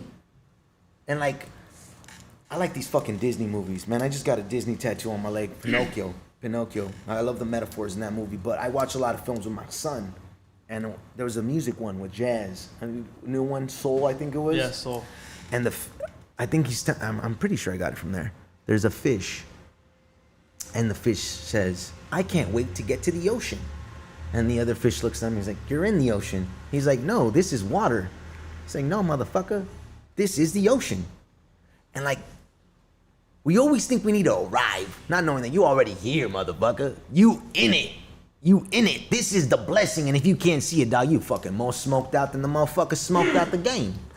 And I mean, that's very like philosophical and shit, I guess you could, but I that's what I believe, homie. Like, I already have everything I need. I don't need nothing outside of me. Sometimes we don't realize it. We don't realize it, including myself, bro. Including myself. I mean, and that's crazy that you can watch a Disney movie and catch that, bro. I mean, so you hear things different than the normal, the average person. You hear it differently than them, you know, like just something like that, bro. Like for you to. I love films. I love books, man. Pinocchio has a lot of metaphors. I mean, when he drinks the alcohol, he becomes a jackass. What happens with a lot of people? They lose their character when they get substances in their body. Yeah. I mean, I was about a lot of theories and philosophies, but living by them is a whole fucking different thing. I'll tell you one thing. I always knew what I needed to do, but doing it was the hard part. I knew if I got off the fucking drugs, I could be successful. I fucking knew it. But who the fuck wants to get off drugs? I mean, and if you do, my hats are off to you, motherfuckers, but I don't want to deal with this shit sober. You know what I mean? And that was my problem, you know? So I didn't want to be the jackass. That's why I got Pinocchio with Dumbo ears next to my Jack Daniels bottle, and at the bottom I'm going to get, when I booze, I lose. Because I'm the only one that fucking loses. I get out of character. Then people are like, "I thought you said you were about that. Like last night, you were pretty fucking sloppy." And I was like, "Fuck, dog, I know." When you booze, you lose, man. When I booze, I lose. Homie, that's my story. That's my story. I'm not speaking for nobody. When I show up to the bar, I drink, the bartender's going home with me. That's just what's going to go down. I'm going to get out of character. Even if it's a dude? Nah, hell no. Casey, come on, brother. Hey, I'm sorry, I saw the opening. I had to yeah, you had it. Hey, he tried to throw some jabs in there too, a couple times. I done created a monster right here. Yeah, hey, you see, hey, because that's what happens. Eventually, you get tired of getting picked on. You're like, I gotta get somebody else. But yeah, man. So face tattoos, yeah, and I got a little cross. I got that around 15, 16. I don't know where it's at. I think it's right here. Yeah. I got that from Uncle Jose. He passed away, and it was like tears, you know. But I know, like, just like the cross, he's in a better fucking place. Like I said, I'm not religious, but goddamn, that book made sense to me. And I'm not surprised that in 08, 09, when I read that shit, it made sense to me. And finally, the world made sense to me, because a lot of the shit's based on it. And I'm like, oh shit, now I know why you guys do this shit. Like the stories of David, the story of Saul, the story of Joshua, and all of them. Adam and Eve, what's their problem? That they were given everything and they still fucked it up. And sometimes that's the way of the world, though, bro. All day, and that's why I love it, because like you can go into these characters and find out what character you're playing today in your life. You know, when this whole pandemic happened and they're all saying, "Oh, you can't go out or you can't do this shit," I think about the story of Daniel. You know, when they said you can't pray, and what does he do? He prays, and his homies snitch him out, and they throw him in the lions. Then nothing happens to him. What about Passover? I guess that's kind of almost similar. Passover. In a sense, so, you know, like everybody has to stay inside, because if you step outside, it'll get you. Yeah, you know, but every story has its time, and that's why it goes back to when are you going to interpret it and apply it, right? And like I think that's why I like these stories. I apply them whenever I need them, like when Jesus is in the boat with the 12. Right there, and now we're making our own. Latino parables. Yeah, that's right, homie. Yeah, parables, metaphors, analogies, you know. Anecdotes. Yeah, and like I said, I'm not really. I like Alan Watts. He talks about the backward law, a lot of stuff like that. All great roads are. I mean, do you all these books you read? Do you retain the information? Oh, dude, I actually can. That's dope, bro. I go to my bookshelf. I could grab you a book and I could tell you about it. 21 Irrefutable Laws of Leadership. I mean, Law 1, Law 1 is lid. Law 3 is law of process. There's I think Law 2 talks about Lincoln. I can go like that. Art of War. War of Art, The Art of Life, Think and Grow Rich, Outwitting the Devil. I really like fucking Mark Manson's book, Subtle Art of Not Giving a Fuck. And he starts off the fucking book with Charles Bukowski. And that's why I always bring him up, because the motherfucker was like everyone tells you, like, the ex-mailman. Yeah, right? Yeah. He gets famous when he's 50. But that's the thing, everyone tells you got to be positive to manifest things. Well, what about fucking Charles Bukowski? Motherfucker was the least of positive motherfuckers. He was just blunt. and that's what made him so famous. So it's not cookie cutter. You got to figure out what it is to you, but you never want to get away from yourself, because then recovering yourself is a fucking process. Because after you put yourself in that box, everyone will say you're kind of getting out of character, Lucky. But then you're like, homie, that shit was out of character. I'm putting myself back in character. So that's what happens. That's why you got to set those boundaries early. Like, hey, don't talk to me like that, I say, because that's what happens. I mean, God gave us nuts for a reason. How huevo. And sometimes you gotta swing them motherfuckers. You know All what I day. mean? You know, but you know, you gotta, hey, bro. You need the teeth, homie. You need the teeth. That's why a lion has teeth. Don't fucking grind them down. Don't be this submissive. There's a difference between a good man and a person that's great at being a man. A good man is an obedient bitch. A person that's great at being a man will do whatever the fuck he has to do to get through. And that doesn't mean some malicious shit. He just won't let someone else guide his fucking path. He's not a drifter. He's a thinker. I'm not gonna let you tell me what the fuck's the right thing, because you might be going down the wrong path too. But we can talk about this and get the right result. So it's not about, for me, it's not about being right. It's about doing the right thing. What the fuck's the right thing? That's why I read all these. I read the Quran. There's a good chapter 5 in the Quran talks about Jesus, and there was a humbling moment that I never read in the Bible. And I just want to talk about it because that's why I just want to talk about it because it really fucking hit me a certain way. In the book of Luke 22:44 in the Bible, Jesus is in the garden and he's sweating blood, and he wants to bitch out. He doesn't want to go to the cross, so he looks at God and he says, "If there's another way, thy will be done. But if this is it, then that's what it's gonna be." In the Quran, on chapter 5, at the end of it, it's God and Jesus having a conversation, because Jesus is stated in the Quran like about 25 times. They call him son of Mary, and then Mary's in there too. And God talks to Jesus and he says, "Who told you to do that?" And Jesus says, "You." "Who told you to do this?" "You." "Who told you to do that?" "You." "Okay. Did I tell you to go down there and tell them to worship your mom and you?" He's like, "No. You told me to tell them to worship you." Then why are they down there worshiping you? He became an idol to the Christians. And that's something that I never saw in Christianity. I had to go into the Quran to see it. So I'm willing to fuck with my hypnotic rhythm sometimes just to see what would be the other side of that shit. Yeah. And that's why I say I'm not religious. But I could sit down and have a great conversation with Christians. But sometimes, too, they're so self-righteous and so far up their ass that they got it right that they become like the Pharisees. The same fucking people Jesus came to fucking fight. And then they'll tell you, "Lucky, you ain't going to heaven, but I am." Who the fuck is this guy? Yeah. Ain't nobody knows if they're going to heaven. I just hope I do. And I don't know what fucking God exists, but I know my God is merciful and graceful from the dude that Jesus brought. But that still doesn't mean I worship Jesus. Jesus is my older brother. He's the example of what I should be. A man that sticks to his guns and serves others. So it's not religious. I just like that story. Who's a downer fool to die for you? I mean, we love that shit in the neighborhood. Someone takes a bullet for you, dog? Fuck, you're like, damn, homie. That's why when I read that story, I was like, hold up. They treated him like shit, and he still died for those fucking goddamn fucking people? And then all his homies flaked, and one of them snitched him out? I love the fucking Last Supper, because it's the most gangsta-ist picture ever. It's like the Don sitting with the Goodfellas, and then one of them's a rat. And he actually says it. He's like, "Someone that's grabbing this bread is a rat." I love that shit. And I love true crime. So, like, when you read a book, you read it through your own experiences. You like movies, Casey? Yes, I do. Clockwork Orange. Yes. Clockwork Orange. You ever seen Clockwork Orange? No. The main character goes to prison and he starts reading the Bible, but he's far out. And he starts reading the Bible, but who does he see himself as the character? The motherfucker whipping Jesus. And that's what happens. We're always a character. Which character you want to play. That's why my whole thing I have a hashtag called the 13th Disciple. I'm the 13th witness in this story. And sometimes I'm playing Jesus' character. Sometimes in my life I'm playing David's character. Paul's, Peter's. And that's what I like about books. And that's what the whole fucking never-ending story was about. The nothing was no imagination. When there's no imagination and you let things think for you, then there's no creativity. There's no you. You're just whatever they tell you, the programming. And that's why in that movie, even though it's a kid's movie, it's got so much metaphors. That's why the little kid is reading it and he's actually in Fantasia. and he has to give the princess a fucking name because it's you who give these fucking characters names. It's you who gives these characters life. The moment you apply what you've read, I see life in a whole new other perspective.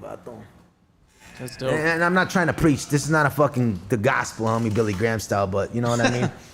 That's what helps me write. Like I get into these. That's why when a Marine tells me a story, I almost get in there and I fucking walk through Iraq with him. You almost made me feel like I was on shrooms again right now. Woo! Hey, I'm the fuck. Hey, That was deep. That was dope. I mean, naturally high on life right now. let's see what the people want to say. Yeah. Throw the callers up. Let's do some calls. Let's do some calls real quick. I'm gonna. I know I ranted for a while, dog. I'm sorry.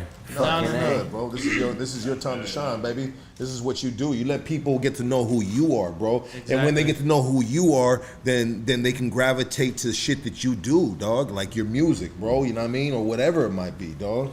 That's how people fuck with you, dog. The story. Who the individual is. Call up, man. Call up. It's good to meet you guys, man. Hey, man, when I was down and my leg was all fucked up in my hands, and I had a good time watching you guys. Yeah. And especially you two go at it, man. I love it. I'm like get him. Get him. I know. Lucky's been getting me. So I've been meditating. Been gathering. Gathering the jokes. You got to do the monk Been mentality. attracting the jokes. He got to meditate before he shows up. I kind of want to do like 5-minute stand up somewhere at an open mic. I think I want to.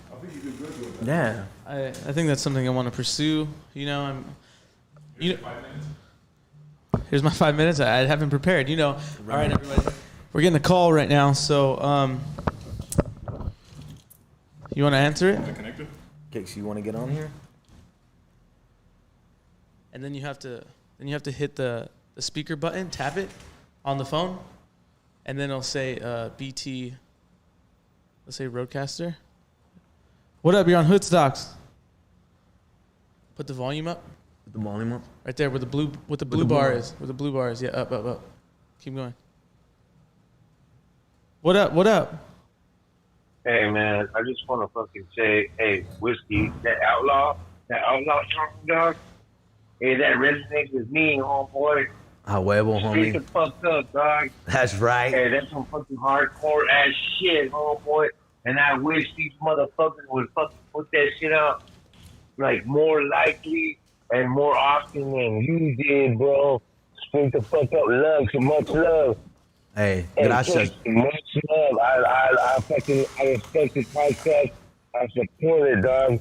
Hey, gracias, man. The last fucking, I don't know, fucking 10 fucking minutes. It's so much respect, dog. Straight up, dog. Like, you put it up, like, we can be some crazy motherfuckers, but we still smart motherfuckers, bro. Yeah. No, Man. like Don't judge a book by its cover. Exactly, bro. Exactly, bro. And I fucking respect that shit, bro. Like the Outlaw song, damn, homeboy. That, dog, all your songs, dog. Like, you're on my fucking playlist now, dog. Hey, gracias, Yesterday, man. hey, Lucky. Yeah, what's up, my G? Hey, homie, yesterday you put that shit on YouTube. You put that, homeboy was gonna come on. I looked them up. A whole bunch of rollers fucking, like, resonated in my head, dog. And I just, you know what, bro? Like, I got a lot of fucking respect for you, Lux. Fucking straight up, like, keep doing what the fuck you guys are doing, man. Thank you, brother. I appreciate you, dog. I mean, because of cats like fuck yourself, up. dog, is the only reason why we still got our heads above water and we still on this course, bro. You know what I mean? Once all the supporters fall off is when this podcast falls off, bro. So we ain't nothing without the audience right here. And we love you guys, bro. We love every one of you motherfuckers, even the ones that be trolling, talking shit. Yeah. I mean, you doing what you're supposed to be doing. I mean, everything can't be perfect. We need fools to talk shit, too. Yeah, you know what I mean? all day. You know, and honestly, bro, I encourage it, bro. I encourage you to say how you feel, bro. You know what I mean? I encourage the cats to call up and say, hey, you know what, Lucky, fuck you. You know what I mean? And hey, I love you too, my G. You know what I mean? Like we gotta be who we are, bro. And this is a place where you're not gonna get canceled. I mean, sometimes cats say, oh, Lucky, you deleted my comment. Bro, I don't delete comments now. I don't know if YouTube censors certain comments, bro. I don't know. I think they do. But anyways, dog, you know what I mean? It's an open platform, bro. You know what I mean? And let's have a conversation. You know what I mean? Because that's how we grow as men, how we grow as human beings, dog. Conversations. Amen. Hey, look. Yo. Can I say one last thing? Yes, sir. Hey, homeboy, straight the fuck up. Much respect to everyone there. Whiskey, Casey, especially you, brother. Hey, listen. What you're doing is helping a whole lot of fucking minds out here. Out here, bro. Because you guys are there. You know what I mean? Like, you're helping a whole lot of minds just see life in a different way. See their situations in a different fucking way. And that's awesome. That's mission accomplished, and bro, if we're doing that, and I get that from time to time, dog, and that's the biggest compliment you can give this platform as a whole, dog. So thank you, brother, for calling. I appreciate it. What's your name again? I didn't get your name, my G. Hey, my name is Art. Art, where you at? Art. Where you calling out of, bro? Santana. Shout out to Santana. Yeah, absolutely. Appreciate you, my G. Gracias, homie. Hey, a ti, my Have G. a good night. You too as well. Buenas noches, Buenas noches, doggy. All right. Hell yeah, dog. That was dope, dog. Those phone calls right there, dog, are the ones, dog, that you know, it's the positivity. It resonates, dog. You know what I mean? It just, yeah. Here we go. We got another call here. I know everybody wants to holler at Migs. What up? You on Hood Stocks? Talk to us, baby. Hey, what's up, my G? Hey, I'm a big fan of your show, man. This is my first time calling in. Thank you, brother. Thank you for calling, dog. Thank you for your support, my G. Yeah, I just want to say to your guest, bro, this fool's very conscious. You know, he knows a lot of things about, about how to think and, the law of attraction, how to manifest. You know what I mean? Gracias, I just homie. want to call in and say it's a very good show. Thank you, brother. Gracias, man. Gracias. Muchas gracias. Yeah. Yeah. Appreciate Good that, music brother. too, yeah. Absolutely, dog. Thank you, brother. Appreciate you. All right, big dog. All right, have a good night, dog. Yeah, bro. You know what I mean? You kind of blew my mind a little bit, dog. You know what I mean? On some of this, the knowledge you have stored and put together and dissected, bro. And you know what I mean? Like, that's pretty fucking amazing, dog. I think after this, whoever's watched this, we're never gonna see a cartoon the same again. You know what I mean? Or a kids movie just by itself, right? You know what I mean? And there is a lot of that involved. And a lot of times I'll see stuff like that, but I gotta be smoking weed, bro. Because when I smoke weed and I watch movies, bro, I see shit differently, bro. You know what I mean? Well, I honestly think that's how it started. Being a teenager, smoking and watching fricas, Because Yeah. I love movies. Godfather, I mean, all the good ones. Martin Scorsese, from Quentin Tarantino. Like, man, I love them. But, like, I think there's always a deeper meaning. Yeah. You're on Hood Stocks. Talk to us. Let me get light though. Hey, what up, baby? What up, my G? From Glendale, Arizona, my G. Hey, Z, Glendale, Arizona. Hell yeah. What up, my boy? Hey, in the house, big dog. I just want to pay my respects, my boy. I'm a truck driver. I listen to all your shit. Man, uplifting. Good shit, my boy. Thank you, brother. And shout out to all the truck drivers, dog. You know what I mean? That man, truck drivers, bro, you know what I mean? Those are the biggest podcast, radio show supporters, bro, because they drive. Man, bro, how many hours straight do you drive, bro? Like, what's your route? Let's hear your route, dog. Yeah, shit, dog. I've been on the road since 6 a.m. this morning, my boy. That's And right. you're still on it right now, huh? Hey, I mean, I just passed through Blythe right now, my boy. Oh, That's shit. right. That's what's up, dog. Staying on Coming your into Cali grind. right now. I never caught your shit live, so I just had to call in right quick, get my respect, my boy.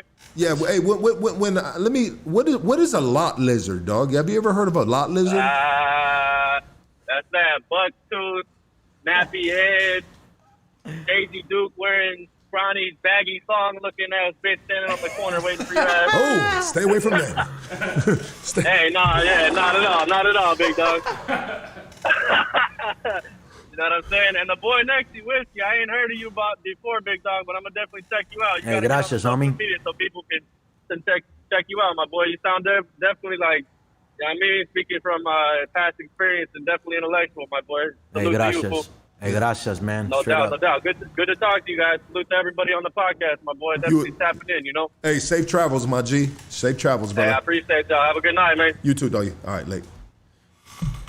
Yeah, bro.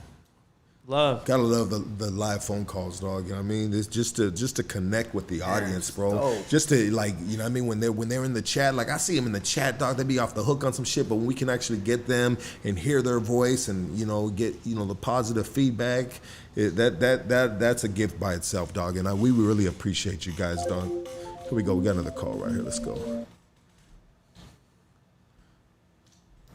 You're on Hoodstocks. Talk to us. Amigo. Oh, where you been at, homie? Where you been at, Oh, dog? man, you know, I've been a little busy, you know, doing my thing, working, taking care of the tiger and the little tiger, you know. That's right. Bro, well, you usually call every podcast, bro. You haven't called in the past few podcasts, but I get why you haven't called, bro, because we went through some a couple bumpy podcasts, dog. But my G, it's good to hear your voice. I'm glad the Tigers are good. The tigers are good, man. Everything is okay, you know. That's good. Things brother. couldn't be better, you know. Hey, I just wanted to tell my friend Migs, he's a good guy, you know. He speaks from the heart, you know. A lot of people can't do that. Gracias. This guy is a good influence, even though he's been through a lot of struggles. Some of us are generals. Some of us are in the front lines, always fighting, you know. Some of us take more lead than others. This guy looks like he takes a lot of lead, but he's a good guy. Hey, that's some Art of War shit right there, bro. boy, always dropping the gems, baby. Damn, He looked like he dude. took a lot of lead. You know what I Hey, mean? who are you, carnal? Your name, man. Man, you really. I like to impersonate Tony Montana, amigo. Hey, But I rated R from Harbor City, carnal. that's right. Harbor City, baby. Harbor Check City. out my YouTube channel. I got some music on there too, you know. All I right. do a lot of things too. I'm pretty creative. I like to build guns and I like to draw on shoes. So maybe I'm a sick motherfucker myself. That's right.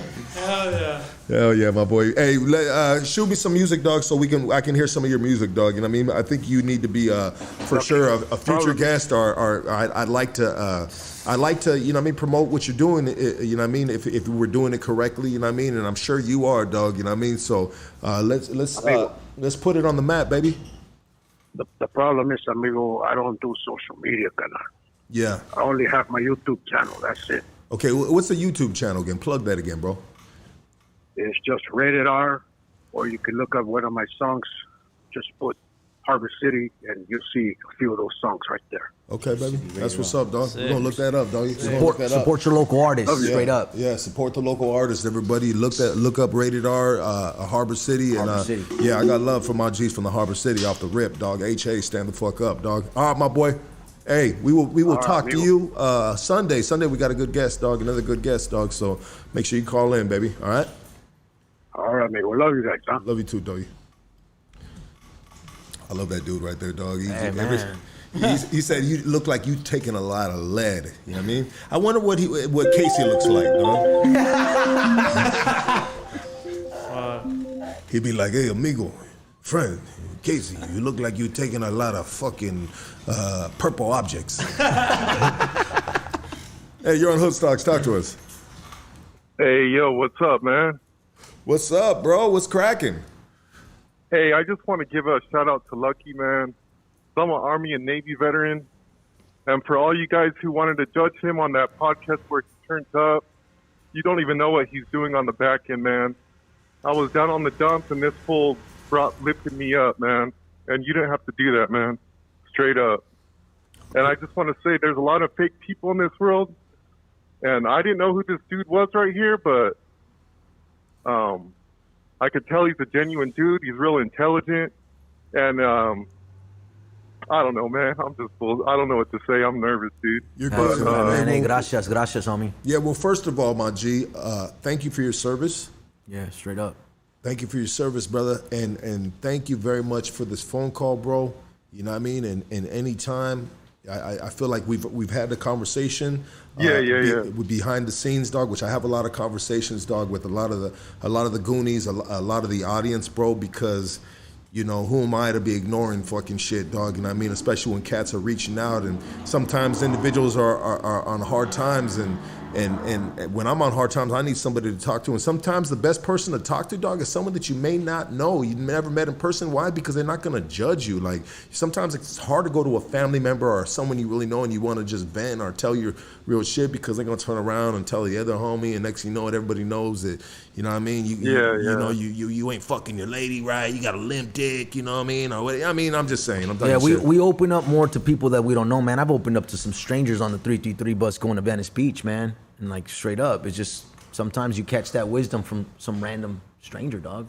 Absolutely, brother. So I hope you're doing good, dog. You doing good, brother? Yeah, I'm doing good, man. Just I don't know what to say, man. I'm not used to. Yeah, I get it, bro. Just keep your head Hey, up. respect though, man. Thanks for the podcast. Thanks for the support. Much respect to you, man. Thank you, brother. Appreciate you, and we love you, doggy. Thank you. Keep pushing, man. Keep pushing. Absolutely. We all got struggles out here, bro. Everybody, man. Everybody's got struggles. It don't matter where you come from. You know, nice side, downside, south side, north side, dark side, dark side of the moon. You know what I mean? Well, we're all going through something, man, and we all need somebody to lean on. You know, we all do. And if you don't have somebody, man, find somebody. Yeah. Sometimes it's a stranger, man. I've gotten more support from strangers than I got from family members. Or sometimes you can open up that good book. Yeah. Get a good message, dog. You know what I mean? And that, going back to books, man, like that's sometimes what these old timers leave. Like Friedrich Nietzsche, man, wrote books in 1800s, man, and he got me through a lot of stuff. You know, who would have thought a guy in the 1800s would have wrote a book that changed my life? Absolutely. You know, sometimes. Hey, Cuban, look. What up, my G? The schizophrenic calling in. What's up, Just want to give a shout out to Blue Criminal. Okay.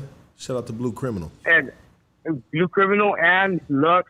Man, you guys always doing the good thing, homie. First time calling.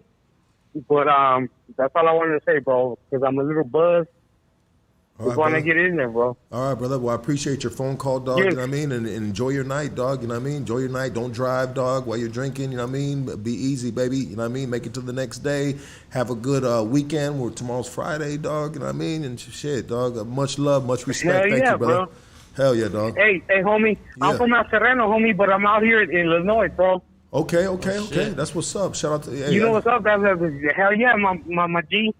Nella, homie. Nella all day, baby. Sereno, dog. Lock, homie. You know what I mean? Sereno, Lock Street. Lock Street, Ithaca Street Locals, homie. That's they call right, me baby. Cricket, homie. That's right, Cricket. Hey, homie. That's what's up, my boy. Hell yeah. A lot of love. I got a lot of love for a lot of homies from Lock, dog, and a lot of cats that live in Sereno, dog. So, hey, my G, you know what it is. We family, baby. I appreciate you, doggy. Orale. All right, bro. Have a good one, dog. All right, you too, homie. All right, doggy. Hey, Migs, you like Eddie Vedder? Eddie Vedder, man. Blues, right? No, Pro Jam. Pearl Jam. Oh yeah. Oh, Society. He did the soundtrack for Into the Wild. Did you read that book? Yeah, I got it at the pad, homie. Yeah. Hey, I was telling my wife when I was like super depressed. Yeah. I was watching Into the Wild, and I was sitting in a pad of somebody else's at the time. I was in a bad place, and I thought about doing that, man. I thought about getting a backpack and getting the fuck out and being a nomad. I really did, man. But, you know, why run away from your problems? Learn to face them, you know? But that's a good story, and I like the story, and I love the soundtrack. Yeah, right. The soundtrack is fucking phenomenal. You're talking about the movie with who plays that? No, he goes and makes he takes off from his family. He's kind of like traveling the streets. He ends up in like a rural area. And he has a bus that he's living in. Yes, exactly. And then he ate something that he got sick or something like that. Dies out in Alaska. And that's based on a true story. Isn't Based it? on a true story. That was a book. Dog, that's a fucking badass movie. If I'm not mistaken, Sean Penn directed it, right? Yeah. And Eddie Vedder made the soundtrack, and the soundtrack's phenomenal. Yeah. Fuck. I can't believe I didn't remember the name, dog. Because sometimes so many names are in there. I'm like, you got to remember. Yeah. Would you ever make like an album like something like that? Bro, because some of it's like, you know, some of it's just like him just is music, and then him just like hemming and shit. Like, well, I put a lot of those woes and stuff like. I'm not gonna lie. When I listen to that, I listen to that when I run, and I love it, bro. It just. There's so many sounds, so many like he's a great artist, bro. And like you want to talk about an artist, that's an artist. No, there is a difference between an artist and a musician. I mean, a musician can play the music of artists, but artists can create out of nothing. And he's one of those dudes, bro. I mean, like, that album 10 changed my motherfucking life, bro. I mean, I was a teenager when that album came out, bro. You know what I mean? Early 90s, dog. And that's one of my favorite fucking albums, dog. You know what I mean? I listen to that to this day, dog. That's on the playlist, dog. I love Eddie Vedder, dog. That motherfucker's, like you said. OG grunge, too. Yeah. Yeah, Seattle, yeah. the Seattle scene. Yeah, exactly. Seattle had so many great artists, and like no one really knew. It's crazy when artists come from a little town, like little areas where you wouldn't see, because it's obvious, like New York, Los Angeles, like that's where you always hear. But when you hear these gems from like these little towns, and they have to come to LA eventually, but like little, like it's good to rep your city where you from. Yeah, you know? Yeah, absolutely. Seattle's got a reputation of being like a gloomy fucking state, like fucking Big depression, right? Like they talk about depression a lot there, right? Yeah. The suicide rate is fucking crazy, bro. And and I guess that has to do with the fucking weather, bro. Yeah, which It's is all crazy. cloudy. You never see the sun. Yeah, it's no vitamin need D, that. bro. No vitamin D, you get depressed. I really feel like if you really, like when I was working graveyard shift, I think working graveyard shift and drinking made my depression go wild, because I was literally not ever seeing light. Yeah, I mean, if you're looking for the sun, I'm right here, mijo.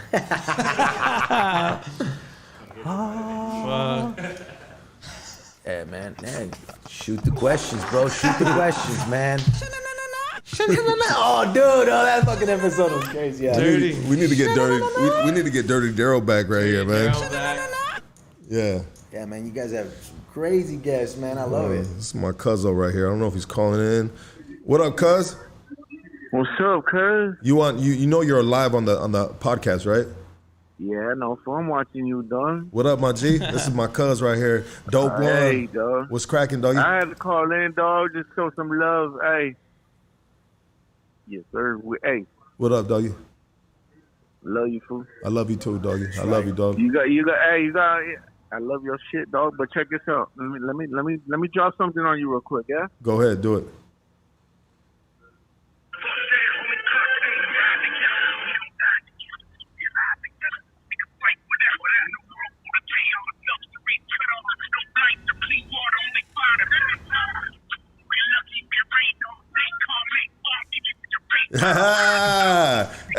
Hey, cuz.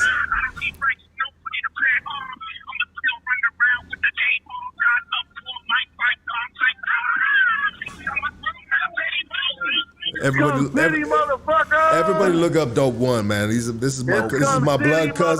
This is my blood cuz right here, and this motherfucker. Hey, dog, let's get we ran you. the motherfucking street, fool, from motherfucking Hollywood to OC to the IE to everywhere, dog. Yeah, dog. We did that shit, We dog. ran here. We ran that motherfucker down, homie. Hey, let's get you on for a live performance, bro. Yeah, let's do it, dog. Let's do it, dog. I'm gonna hit you. Hey, much respect to your guest, homie. Hey, homie the G, dog. What's up? Yeah, he's hard, dog. I love you, dog. Let's talk this weekend, dog, and let's get you on the podcast, doggy. Hell yeah, primo. That's right. All right, Love cuz. you, dog. Love you too, doggy. All right, late. Like, So that's my blood cuz right there. His mom is my aunt, and I mean my mom and his mom are sisters, dog. Yeah, dog. It's family right there, dog. We've done a lot of shit through the years, just with music and all kinds of shit, dog. You know what I mean? But you know what, Migs? This has been an honor to have you on the podcast, bro. This has been dope, dog. This has been above my expectations, dog. You know what I mean? I didn't know, you know what I mean? This is the first time we meet in person. This is the first time we have a conversation in person, dog. And this has been one hell of a podcast, dog. You know what I mean? And you're always welcome to come back, dog, to perform, to drop some more gems, dog. I mean, you have keys to the casa right here, dog. You know what I mean? Gracias. You're always welcome, dog. I'm gonna get the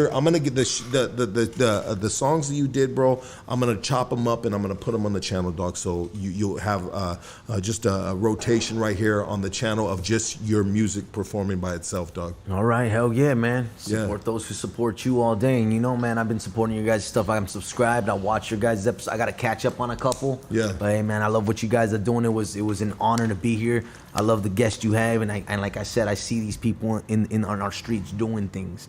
And, you know, you brought a lot of people that are of service and in their own ways, man. And that's what's dope, man. And that's what we need. We need that. You know, we need that as a gente. Because, I mean, African Americans got Farrakhan and all the revs, you know, Yeah, whenever yeah. something pops off. And hey, shout outs to the Nation of Islam, assalamu alaikum, and all that, man. I read some of their literature too. I like what they talk about, you know, and you know, I got to meet a couple of them at the To Live and Die in LA event. They kind of tripped out. They're like, damn, how do you know about the Honorable Elijah Muhammad? I'm like, well, I've read some of his books too. Yeah. You know, I like to educate myself in people's cultures, and if you're not willing to see outside of your culture, you'll never grow, bro. That's why I'm not Absolutely. surprised people are just stuck in this this little area. Leave your hood. Read a book that's like something like Into the Wild and see Expand how your mind, baby. expand your mind, Yeah, man. you know. Check out John Muir if you haven't checked out that book. That dude was the original Into the Wild, John Muir. Yeah. I mean, you really inspired me tonight, dog, to get through some more books. I'm telling you, I have a stack of books, bro, that I've been procrastinating. I need to make the time and get back into reading on a regular basis, dog, as we all should. And you know what I mean? And so give people your how they can reach you, how they can holler at you, bro. And so also too, if you guys are interested in any of these books, you can get at him directly through the DM, and he can recommend you guys some of these books. Yeah. So all plugs, dog. MIGS333 on Instagram. You could check out my brother too at vicious_G. Check us out on Facebook under Migs Whiskey, TikTok under Migs Whiskey, Snapchat under Migs Whiskey, YouTube under Migs Whiskey. YouTube. I already said YouTube. And if you're having a hard time, Google the name, and the name's actually Googleable now. MIGS Whiskey. Stuff will come up. You want to listen to the music? It's all on YouTube, and new stuff is coming. And like I said, man, I'm gonna get more accountable and consistent with being a part of this more than I am a part of other things. But you know, Please do so, man. It was. We need that music. We need that It was easy managing access, a lot dog. of things. Yeah. You know, I was managing. I'm like, I want to be full before I go out there, man. Because if I'm not fooling me, I'll be out there just making a ruckus, man. So I got your number, so I'm gonna forward Lyric Cruz's number to you, bro, and I'll contact him as well, dog. And you have full studio access, good recordings, nice recordings, bro, That's right. professional recordings, dog. And he'll take care of you and your music, bro, and get that shit nice and mastered, nice and mixed, dog. You know what I mean? And let's get that music on iTunes, bro. And one more thing, man. I'm playing at the Doll Hut in Anaheim on October 1st. I organized that show. I got a bunch of singer-songwriters. I'll be playing there, man. I got tired of dealing with motherfucking promoters. These motherfuckers only look for their own feria. The money's going just to the house, so we pay the house for what we got to pay, and all the money goes to artists. So make sure when you show up on October 1st to the Doll Hut in Anaheim, you let the people at the door know who you're there to see. That feria will be going to that artist after we're done paying the house. So that's what I'm about, man. I'm not like I said. Obviously, there's got to be money involved, dog, but it's not about. That's not the goal. The goal is to bring value to you guys. I come like if you're gonna pay for a show like when I played the House of Blues or Viper Room. When you come, I'm 113% complete, ready to go. My whole day is built on just putting the best fucking performance, and that's what it is, man. I putting fucking value out there at its fucking full potential. You know, and yeah, like you said, books, man, hit me up. I got a cup, and I kind of want to live with a little gem. Yeah. I'm reading this book, Spirituality of Imperfection, and there's a story for anybody that really doesn't believe, you know.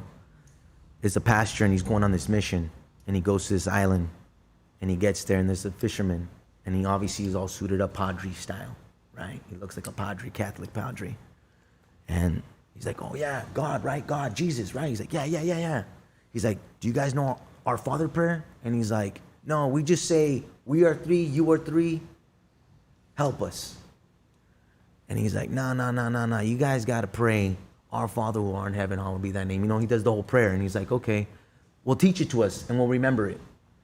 And then the pastor's going to leave on his other mission. And he's on a boat and he's taking the fuck off. And he sees something coming in the water.